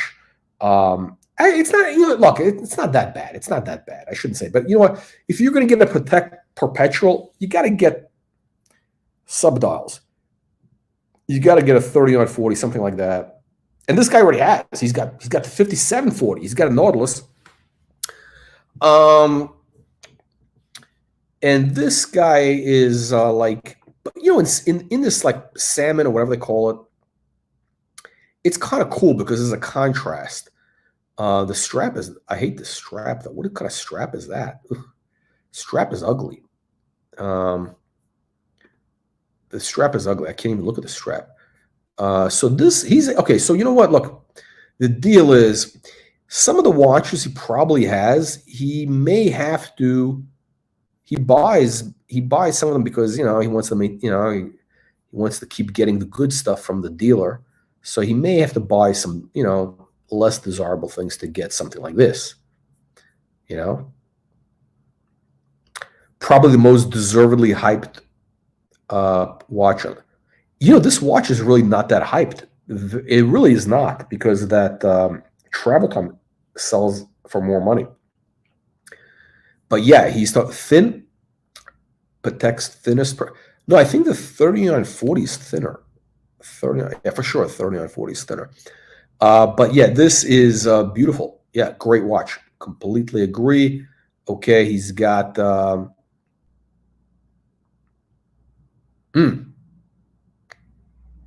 he does own this watch. Yeah, he does own this watch, apparently. Yeah. This, I gotta say, it's a beautiful watch. Absolutely beautiful. Totally impractical. It's completely impractical because you can't read the time. But you know what? I gotta say, with the the bridges and all that, the tourbillon. Oh my God, I forgot. It's a tourbillon. I completely, all of a sudden I forgot. It's a tourbillon. Yeah, it's an open work tourbillon. You know what? That's the problem with this. See, that's the problem. When you have a skeleton watch, when you're going to have a skeleton watch, the tourbillon, you got to, if you don't highlight the tourbillon, you kind of miss it. That's the problem. You know what? It's better when, you have a, close the dial, and then the tourbillon is cut out so you can see the tourbillon, because, the dial serves as a frame for that tourbillon. Here, it's all on show. It's kind of like, you know what? It's like a beautiful woman completely naked, right? Now, yeah, of course you want to see her naked, you do. But, it's better, if she's got some clothes on. I mean, it could be just enough for the imagination, because it's better. It's better when you leave something to the imagination. You know what? You got to show something for the imagination. And this one is just everything is on show. It's like, Hustler magazine circa 1985. All right. I don't know if you guys know that reference, but anyway, here we go with Ice Blue Dial again. Ice Blue Dial. Let's see. Oh, here we go.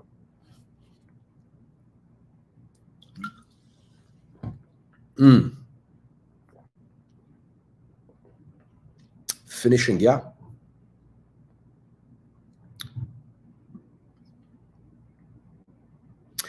Oh yeah, you know what? It's interesting. That's actually interesting. Yeah, you do see. Yeah, there it is. The thing's spinning. Yeah, it's a pretty cool watch. I mean, actually, the more I look at this watch, the more I appreciate it. The more I appreciate this watch. I hope he didn't pay too much of a premium for this. I hope he got it at list, or close to list. This is 2022 at the peak of the market. I don't know if he bought it at the peak of the market. He might be upside down. But you know what? It's actually mesmerizing. The tourbillon actually is mesmerizing. I don't really pay attention to these skeleton watches on the Royal Oaks. So I may not have noted. I probably didn't know that they made a tourbillon. I never paid attention to them because I just don't find it interesting. I like the tapisserie, but I'm looking at this and I'm actually completely mesmerized because the bridges are beautiful. They play into that whole geometric, they get those geometric shapes. And you see everything moving, the tourbillon. Yeah, it's great. It's great. You know what? The watch is great. Again, when I'm looking at when I'm thinking of Royal Oak, though, I'm thinking from my perspective, which is, okay, I would get there's a few that I like, again, which fit me, and which is only 37 millimeters, the maximum I can go. So actually, possibly 39 on some of them, possibly. So there's limited in what I can wear from them, the modern Royal Oaks, and all the price. The only one I really like is the three-hander, which is like the one on the far right, in 37 millimeter. I would get in the two-tone or the ice blue dial or the silvery white, which is beautiful. Now he's got the whole selection. Now this is a little bit redundant. I don't like this. He's got two basic Royal Oaks. He's got a white dial and he's got, I guess, a black or blue dial. I think it's a black dial. Yeah, it's a little redundant. The black, the black is a mistake, actually. The black doesn't work, frankly. The black does not work on Royal Oak. I don't think it does, in my opinion. The silvery white, stunner. Now the chronograph, he's got multiple. Okay, this is crazy. Yeah, it is kind of. It's a little too much. Come on, man. You got redundancy here. You got 3 chronographs. Okay, I get. One is steel. I guess Okay, there is a rationale. You got one in steel, one in rose gold, one in white gold. I'd get rid of the steel one because it's relatively basic. If you're gonna go with AP, Royal Oak and steel, The basic, three-hander is fine. It's a beautiful watch, and you get to enjoy the dial. If you really want to have the chronograph, you got two of the most beautiful ones. You got the ice blue, and you got the rose gold with the blue. I mean, that's it. Okay, yeah. So the other ones are redundant. What is this? What the hell is this?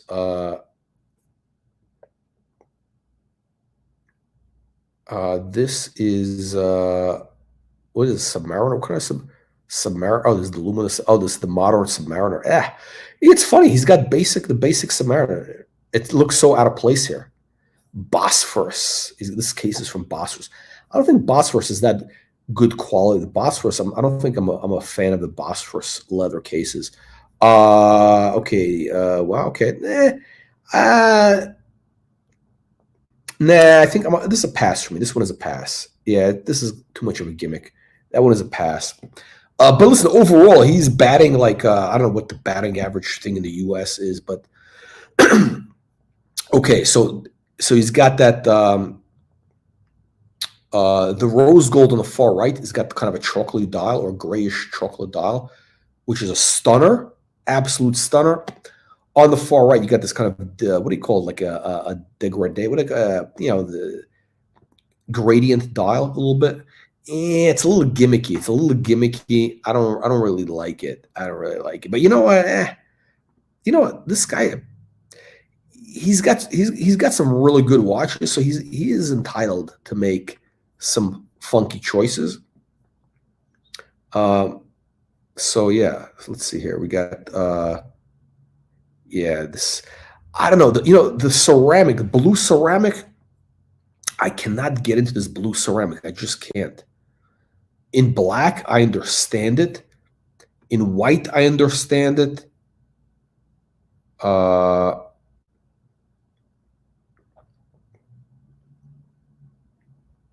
Okay, we got one of the barons here.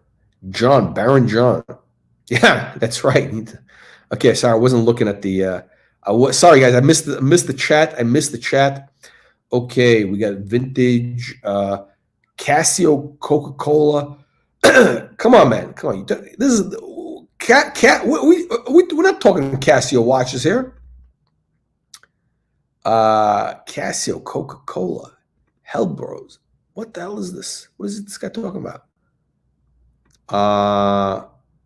Yeah, I don't know. Yeah, man. No, come on, man. Come on. This is no, we're this channel is for high end. We're talking about high end watches. High end watches, baby. No Casios. I don't want to hear about G-Shocks. I don't want to hear about your Hamilton. I don't want to hear about that stuff. You go on the Archie Luxury channel for that. Or other people. I don't know. It's just not my thing. I mean, listen. There's a place for everybody. This channel was just very specific into autorology, right? That's what it's about. Vintage and modern. So that is what we're talking about on this channel. So, okay, this is not his watch. He's just kind of showing it. This is kind of ugly, frankly. This is kind of ugly. Sky Dweller with the iced out factory. This is a factory Sky Dweller.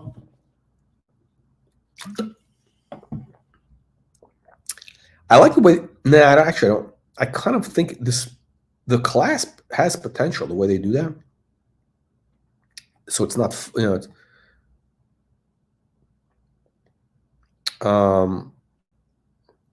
kind of interesting the way they did the clasp, no? But you know what? To put that on the black rubber strap. I mean, I understand why, because it makes it kind of, you have a contrast, but I don't know, it just doesn't work. I find that these straps are so ugly. These Rolex rubber straps, the Oyster Flex, they're so ugly. I would never wear it. They're very comfortable on the wrist. They're just so ugly. It's the most ugliest thing you can put on your wrist. Okay, this is, well, look at this. You got a Patek Philippe Happy Meal. This is like, this is modern Patek. This is what, the Archie Luxury people love. They love that modern Patek, and I hate this stuff. You know, the perpetual in the center, actually it looks kind of cool because of the pink dial, the salmon has a nice contrast with the white gold. It's interesting. I don't like, I just don't like the gimmicky factor of having that retro look. It really bothers me. It does not feel authentic to me. And what is that strap? The strap is horrible. And he's got the flyback chronograph, which I don't know what the point of the watch is. It looks kind of cool. I don't like it. I like the hands. I don't like the watch. I don't know where they're going with these watches. Again, some of these modern, the designs, they're just, listen, JLC has been doing a better job than Patek Philippe in the modern era. Okay, I'll leave it at that. So let's see. Okay, I think we've covered almost everything. I mean, this thing is going for a while, but okay, let me see if is there anything new here? Okay, we've seen this. Okay, we've seen this. Nice. Okay, let's see. Is there anything we missed? Okay.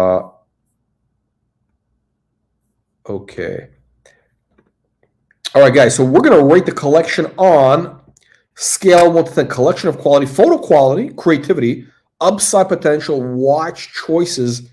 Meaning, okay, is it interesting? Okay. Look at this. Bugatti. What color is your Bugatti? Okay, what color is your Bugatti, my friends? This is an unfortunate choice. The blue and the gray and black, that's not that good. I wouldn't get that. That's not a good spec. This is a good watch. The watch is better than the car, okay? Let's see. Is that the the R8? I knew it was the R8. Hang on.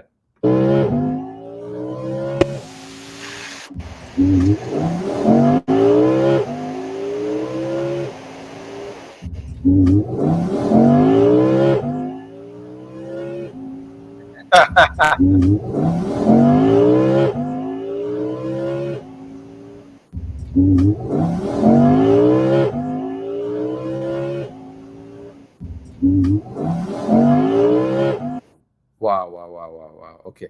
Yeah, it's funny. Of the Audi, the R8, great car. Oh, it's the Spider. It's the convert. Shit. Yeah, that's my favorite of the Audis. I remember when that came out. Wow. The only problem with that car, it doesn't. You only have 2 seats. That's the problem with that car. That is the problem. Wow. Okay. So let's. Okay. Keep my wife's name. MB&F. Yeah, this is interesting, right? Dual time. See, the problem with the watch is this. I understand the horology. I get it. But you can't wear this watch. It's impossible to wear. You got this high dome. You cannot wear this under a cuff.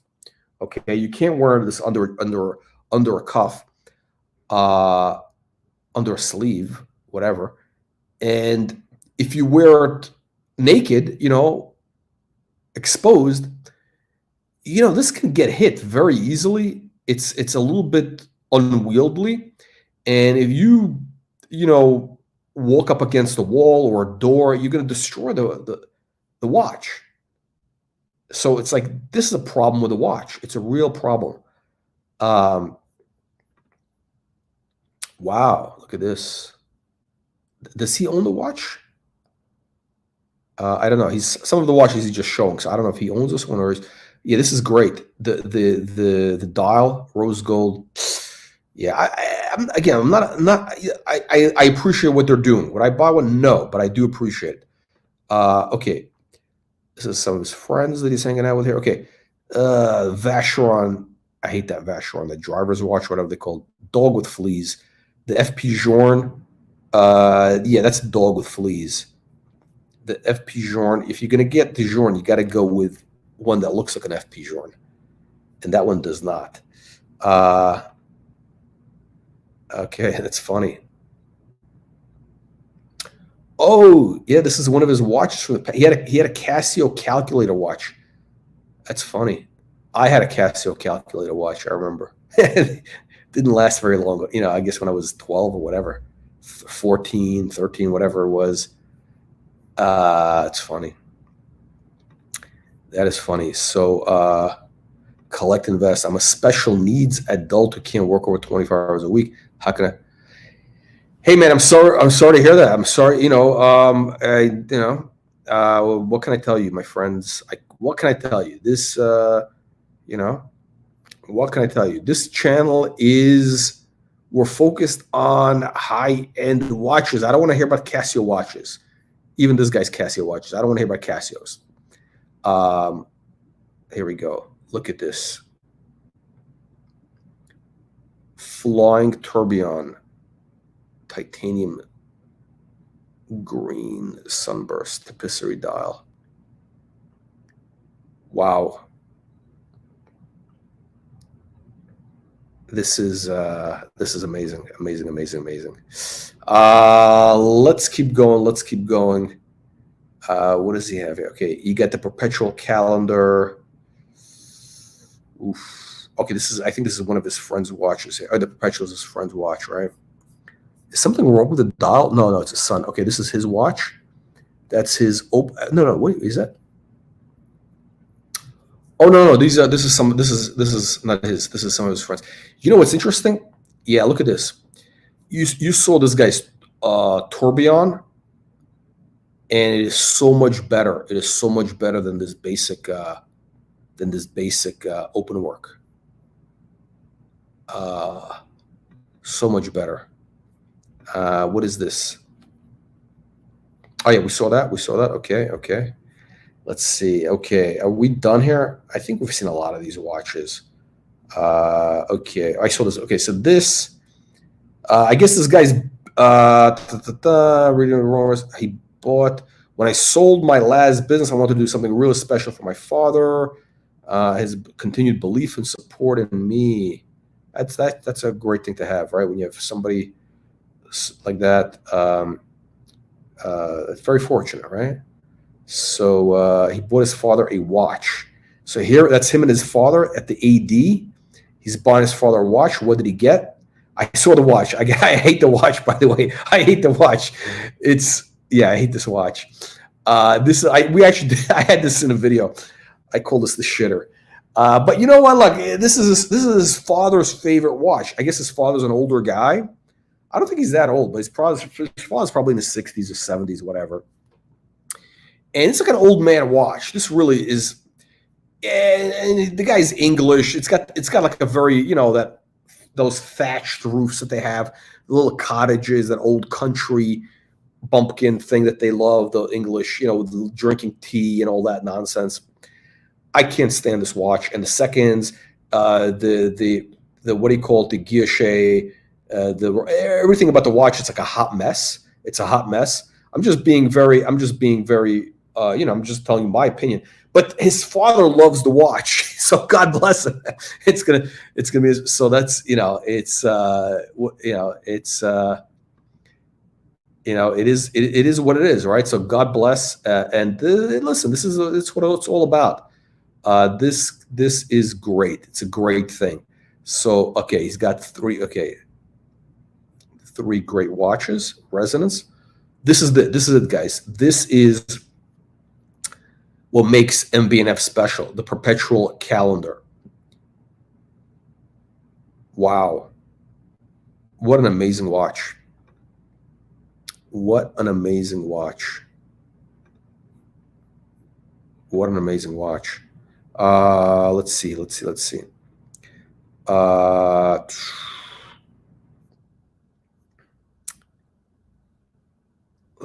see. Okay, what is this here? Olive green, meteorite. Okay. Oh, does he own this? Ugh. Sky Dweller. Look, I appreciate the Sky Dweller. If you have a big wrist and you can pull it off, I think the Sky Dwellers are okay. On a rubber strap, ugh. There's a couple dog. Oh shit. Oh, he doesn't own this watch. Okay, he doesn't own this. He's just trying it on. Yeah, he's okay. Yeah, he's just trying down the watch. Okay, so that's yeah. I can't. That doesn't look like his taste. Interesting. Okay, so yeah, he says out of my yeah. I think he understands. Yeah, this is like. I think the watch is very outrageous. It's too big and everything. Yellow, gold, yeah. I think he probably sold that watch because we haven't seen it. This is from like 4 years ago, and we haven't seen it since. Oh shit, these are early. These are early. Oh shit, he's owned Panerai over the last 15 years. Oh, oh shit. Oh shit. Oh shit. This is a dog with fleas. I guess he started off with Panerais, probably in the early 2000s. Right, that's probably what happened. Yeah, this is going back to 2021. So this is a while back.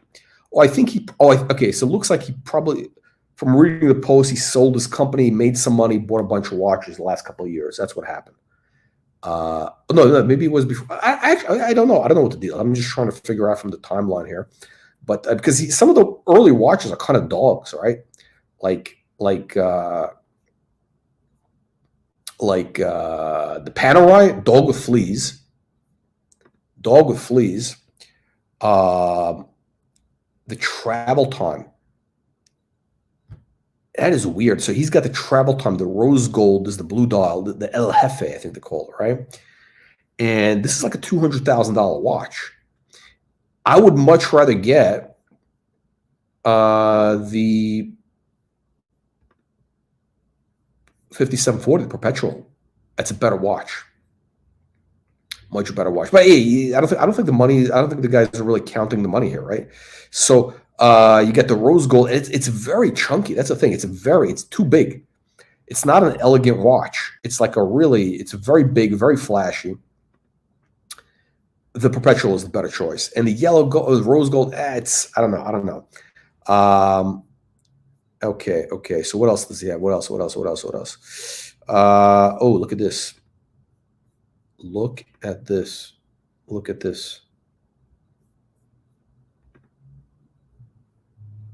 Amazing. This is not his car though. This is what is this? At a dealer somewhere.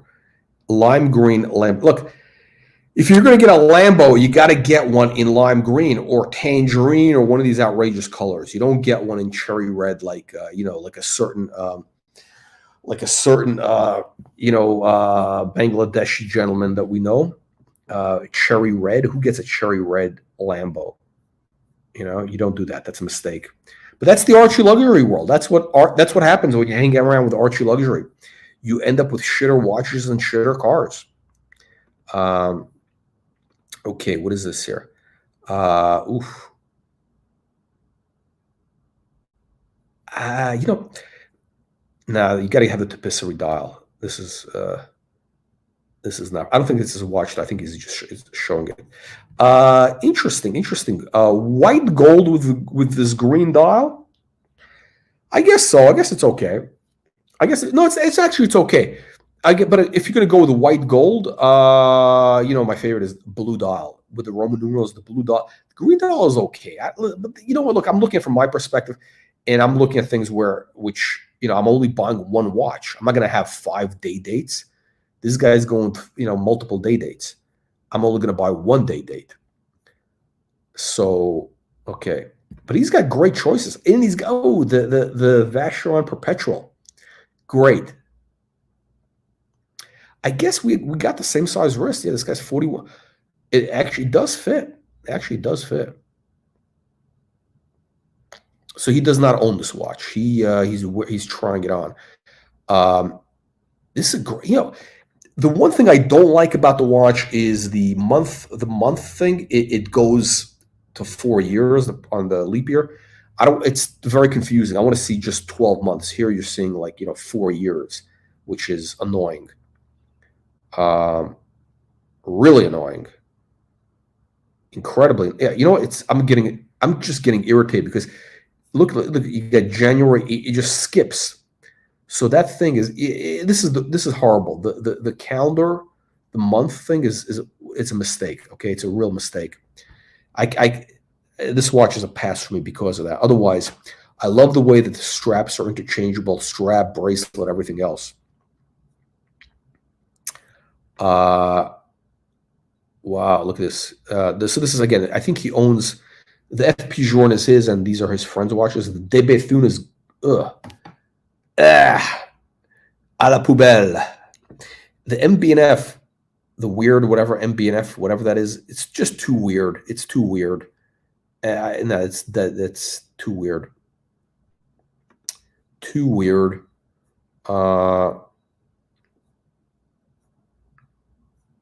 Okay, look at this. The Daytona in its natural habitat. That's true. If you're going to wear a platinum Daytona, you got to have a Ferrari. You got to have the Ferrari. It's the way it works. Those are the rules, my friends. You don't buy a platinum Daytona unless you have the Ferrari. I'm sorry to tell you this. That's the reality. That's just the way the world works. You don't have to like it. He's got it's funny when you go from the really heavy hitters to the basic GMTs, it's not good. It's a real downer, when you go from, I don't like the ceramic. I just don't like that ceramic. I really don't. Okay, white, gold, the green. Okay. By the way, the green is the official color of Rolex. And this, by the way, is the dog of the Rolex range today. Nobody likes this white gold with the green dial. Nobody likes this watch today.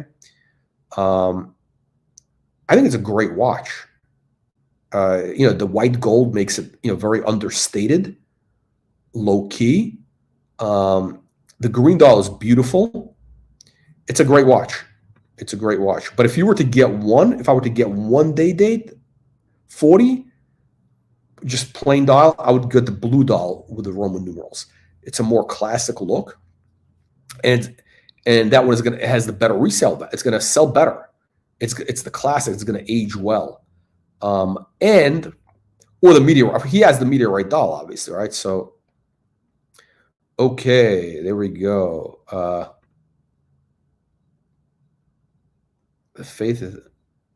They say faith is taking the first step when you can't see the whole staircase. Yes. But wisdom is seeing the elevator behind it that would have taken you to the top floor. Yeah, interesting. Now, this guy's somewhere in London, and he's wearing he's somewhere in London, probably on the tube, and he's pulling out a Patek perpetual calendar, a $200,000 watch in public in London. Well, apparently, if you listen to Paul Thorpe, it's very dangerous. So this guy, he's has faith. He has faith. Okay, we've seen these watches. I mean, this can go on. I don't have time. I don't have all day here. This is a long Instagram, man. This guy may have thousands. He's got thousands of pictures. And I don't got time for this, my friends. I'm a busy man. I got places to go, people to see. And I don't want to see any shitter watches from his early days. I don't want to see any Panerais. He's going to show that. It is a beautiful dial, though. I got to say this. It looks pretty cool. It's too big, though. Look how big it is on his wrist. We got the same size wrist. The lugs just stick out. It's bulky. I don't know about this watch. I really these aperture windows really bother me. They really, really bother me on Patek. They really do. I'm sorry. I gotta have the date wheels. I gotta have sub dials. I love perpetual sub dials. Only perpetual sub dials, not other stuff. Okay. All right. This is gonna go on forever. All right, guys. Now we're gonna wrap it up here. We're gonna wrap it up on this channel.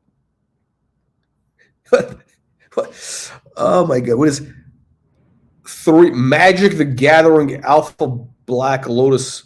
What the fuck is it? We got a watch channel here. Collecting this. We're talking watches here. He's telling us about baseball cards or something. Fucking baseball cards. What the fuck is this? This is okay. You know what you should do? Sell this garbage. These baseball cards. You know, listen. I actually don't. I don't know about baseball cards. Apparently, I would have said to sell baseball cards 5 years ago. Apparently, the baseball card market went to the moon the last couple of years, and then it crashed. This is from what I understand. And these cards, these like Magic the Gathering or the Pokemon or whatever the fuck this is, apparently these things are selling for big money. I don't understand it. I think this is like completely insane. I would, if I saw these cards, I would take a flamethrower and just burn them all. I think Logan Paul, or one of those Paul brothers, was wearing a Pokemon card for $1 million, like worth $2 million or something. I mean, this is fucking garbage. It is. This stuff is basically, who's buying this? This is like stuff that only appeals to weirdos, nerds, and you know what's going to happen when they grow up, right? The tastes are going to change. You think kids today? You think the kids who are 20 years old today or 5 years old, they're going to be into that? No, they're not going to be into the baseball cards or whatever. Hey, I would have said that about baseball cards 20 years ago also. So but yeah, I would say get the hell out of that crap. You're a dude. I don't want to hear about this shit. You know, you're welcome to come. Okay, we're not talking about baseball cards here. Come on, man. This is we're talking watches. We're talking watches here. Okay. All right. But I'll tell you what, collector investor. Put in your comments. Okay, we're going to rate the collection. Let's get ready. We're going to wrap it up. We're going to rate the collection a scale of 1 to 10. On a scale of 1 to 10. Actually, no, we're going to do the A through F. A through F. We're going to do the overall collection quality, photo creativity, upside potential, and is it interesting? Okay. I'll start with photo quality. You know, the photos. He actually takes decent photos. I'd say they're like a B minus. You know, photos, the good photos for the most part. I would say no. We've seen a really good one, so I would say, I'd say B minus. Yeah, they're not horrible. He doesn't have too. He's got some where the lighting is not great, but overall, he knows how to take pictures. He's got some interesting shots. Yeah, B minus. Nothing too crazy. I love the Audi, the R8 with the perpetual. It's funny. I feel like this guy's like my twin, in a way. Probably my richer twin. I get it. Maybe this guy can send me some money. Things are hard, guys. Like as Archie would say, it's hard. It's hard. We need some super chat money. So yeah. So this guy's got. We have very similar tastes, except for some of the watch. No. I should say that absolutely not. No, I'm not a chrono guy. So, but certain watches, I understand where he's going from. The METEORITE dials on the Day-Date, amazing. Okay, so. Photo quality. So B minus, the B minus. You know, he's not a photographer. He's taking time. They're good. The R8 photo with the Patek was great. Okay, now watch choices. Does he have interesting watches? You know what? Before I saw. It saddens me to say that, before I saw the Sky Dweller on the rubber strap,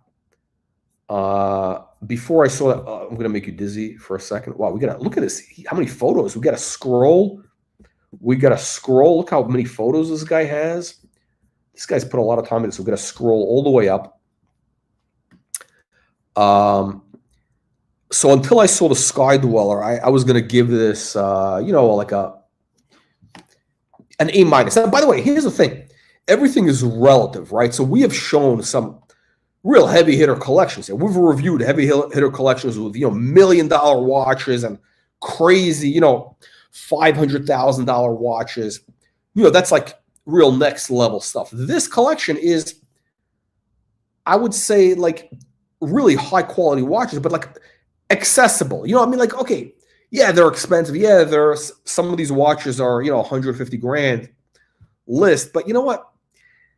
Like this guy, listen, this guy, if he wanted, he could sell his stupid baseball cards and get that Nautilus. So don't, he's making excuses, but yeah, he could sell his baseball cards and get one of these watches. So don't give me this stuff about blah blah blah, whatever. Okay, whatever.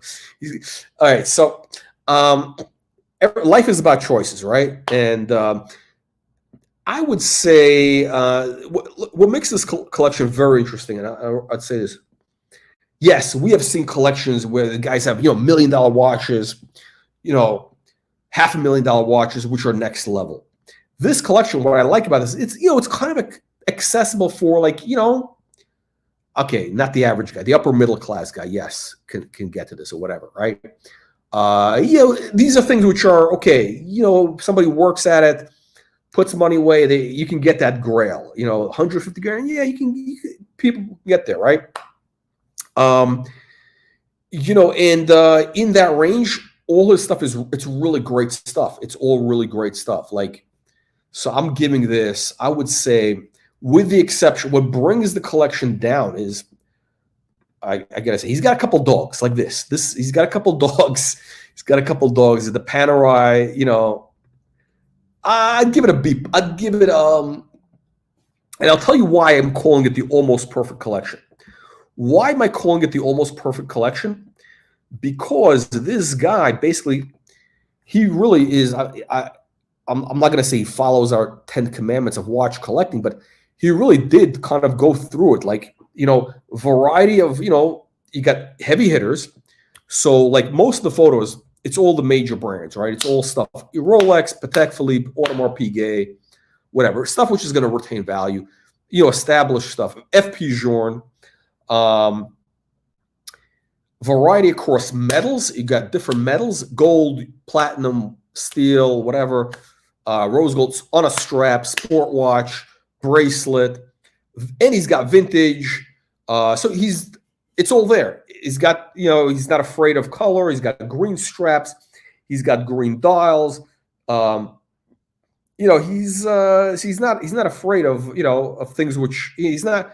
He's got variety here, right? It's not a boring.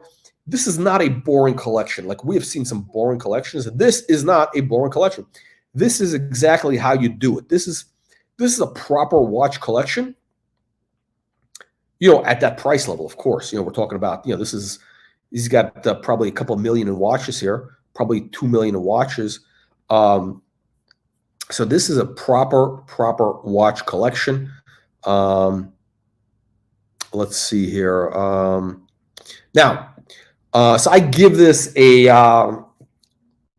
I give it an A minus. I give it an A minus.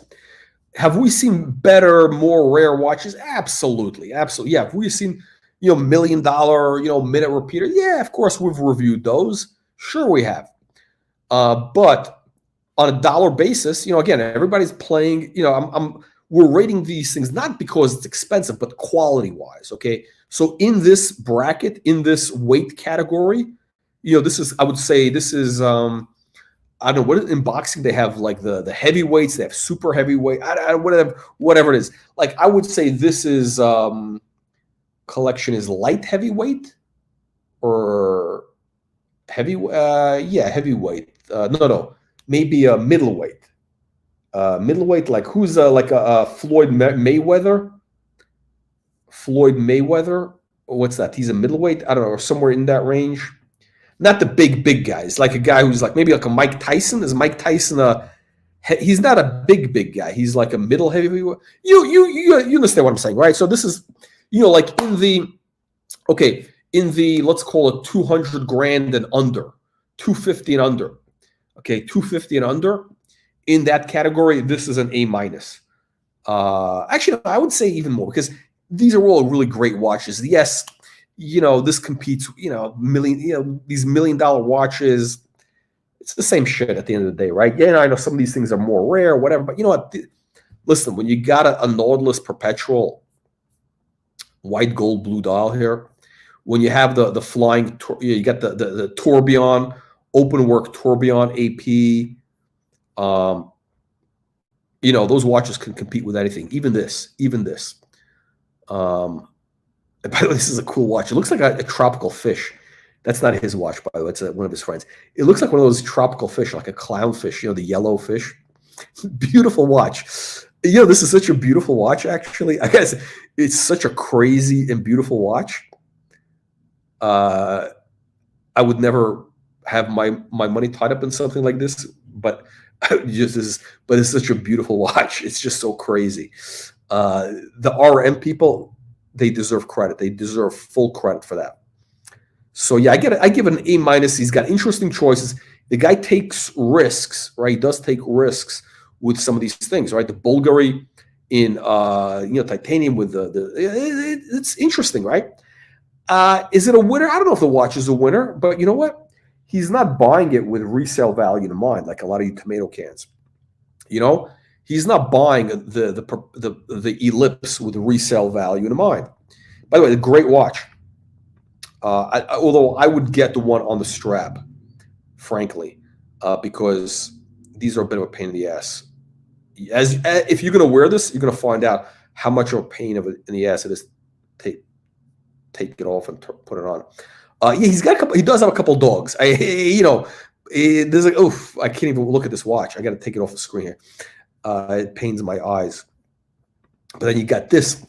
But he's got some real beautiful watches and heavy hitters to make up for it.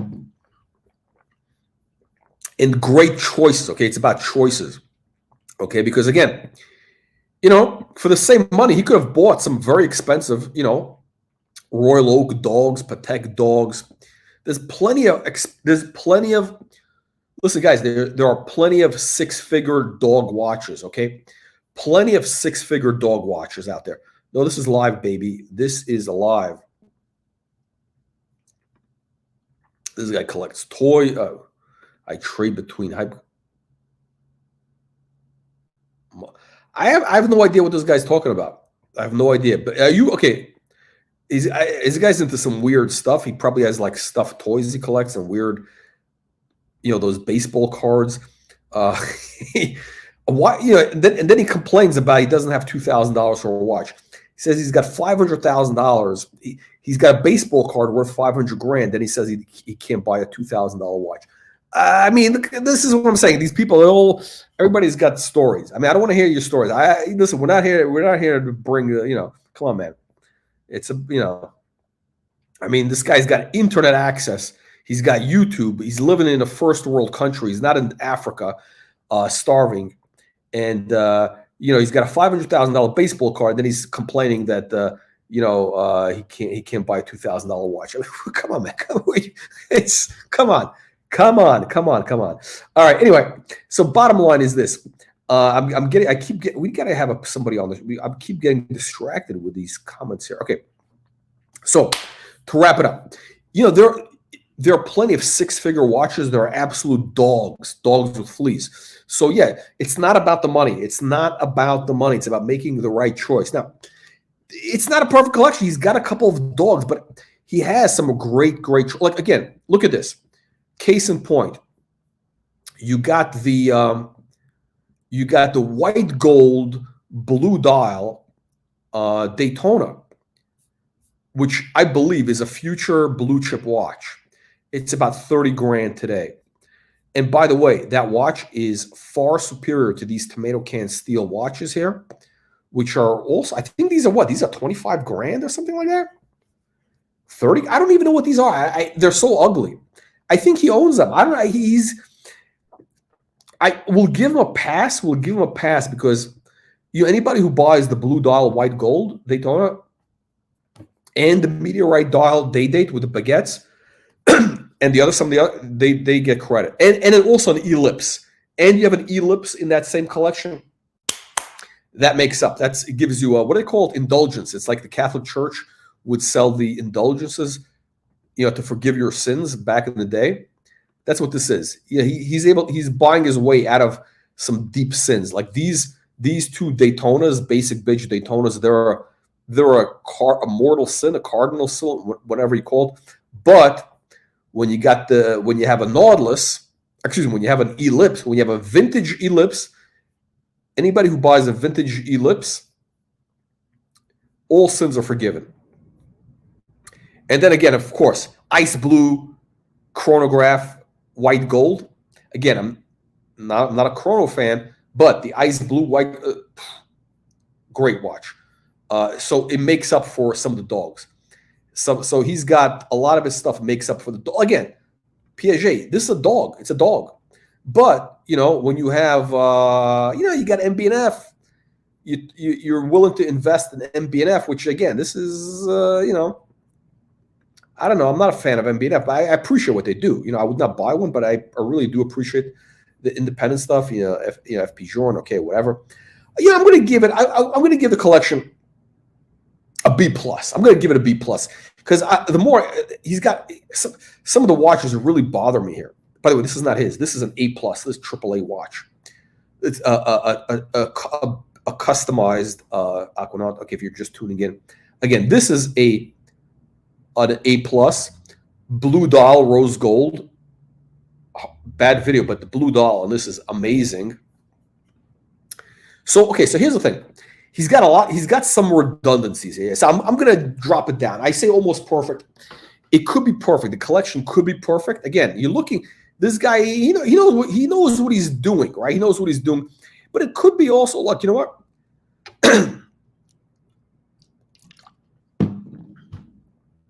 It could be that it could be that the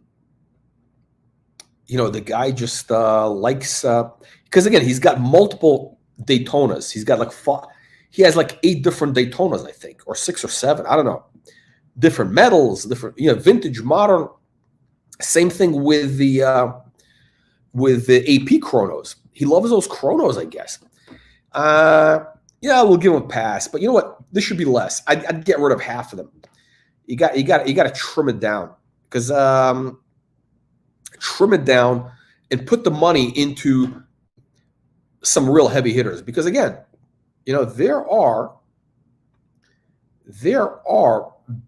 better watches out there for the same money. We're basically talking about making choices. It's all about, life is about making choices, and I think there are much better choices than a couple of these. But overall, I give it a solid B plus. If you got rid of like some of the tomato can Daytonas, some of the basic black dial Royal Oak. Otherwise, he's got some heavy beautiful watches, right? You got some great choices. The Nautilus 5740, amazing. The only Nautilus I like, actually, outside of the vintage. Again, the blue dial Daytona, amazing. Great modern METEORITE dial, amazing. This is going to be a great watch. I give it a B plus. Photos get a B minus. We give them a B minus in the photos. And is it interesting? Yeah, I think it's overall it's good. It's like, it's interesting in terms of like he doesn't have he has a couple of dogs. We've seen a few dogs, and I don't know. I don't understand why he got those. Like, it makes no sense. Like a red dial Oyster Perpetual Rolex, a red dial I don't understand that watch. That's like. I don't understand the Panerai, there's a couple of weird watches in there that I would not buy, and that brings down the collection to a B. But then he's got some triple A's. He's got or I should say double A's. Even I would say, look, this is a double A. Great watch, upside potential. The METEORITE dials are, again, double A's, upside potential. These are, not triple A. Triple A would be something really, really, I'm trying to think what would be triple A.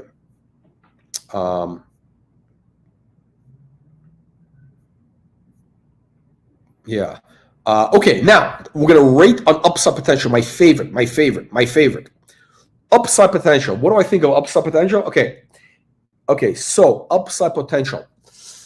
assuming that he bought the watches at list price, because a lot of these are heavy hitters that are premiums in the aftermarket, in the secondary market. So if he bought them in the secondary market, gray market as we call it, then he's upside down, right? Assuming he bought them at list price, assuming he bought at list, almost everything here has upside potential. Like 99% of the stuff has upside potential. Now, I'm not saying that these things are going to the moon, but these are gonna, like, I'm talking about, like, they're gonna do well. These are money in the bank if he bought them at list price, right? Again, I think the Nautilus, the perpetual, is gonna drop down in value, and then it's gonna be okay. But if he paid $150 for retail, he's gonna be okay 10 years from now. Same thing with the FP Journe, the AP, the Patek. I think he'll be okay. If you were to buy these watches in the secondary market, you'd be upside down. It would be a disaster. But if you bought these at list, you're okay. So all these watches, they all have a long term. So here's what I mean also by upside potential. Will this collection look good 10 years from now? That's what I really mean, I think. And I think it will. I think everything here, almost everything is going to look good 10 years from now. I think almost everything here is going to look good 10 years from now. I really do. Even, you know what? Even it's not a bad watch. I think we'll appreciate this watch more actually in 10 years than we do today. And it'll probably be selling for, right around, I don't know, whatever it is listed. Yeah, I don't think you're going to lose money with this watch. I think gold is actually going to keep going up. I'm very bullish on gold. MB&F, this is going to look good 10 years from now. This is really a classic, an innovation classic. Everything here is basically solid, except this is not this. This bit of a problem. Again, he's got a few dogs. But just a few. Again, he's got a lot of watches. He probably has like 25 watches, and he's got like 3 or 4 dogs. Yeah, he may have more than 25 watches. I don't know how many watches does this guy have. He may have like 25 watches and like 2 or 3 barking dogs.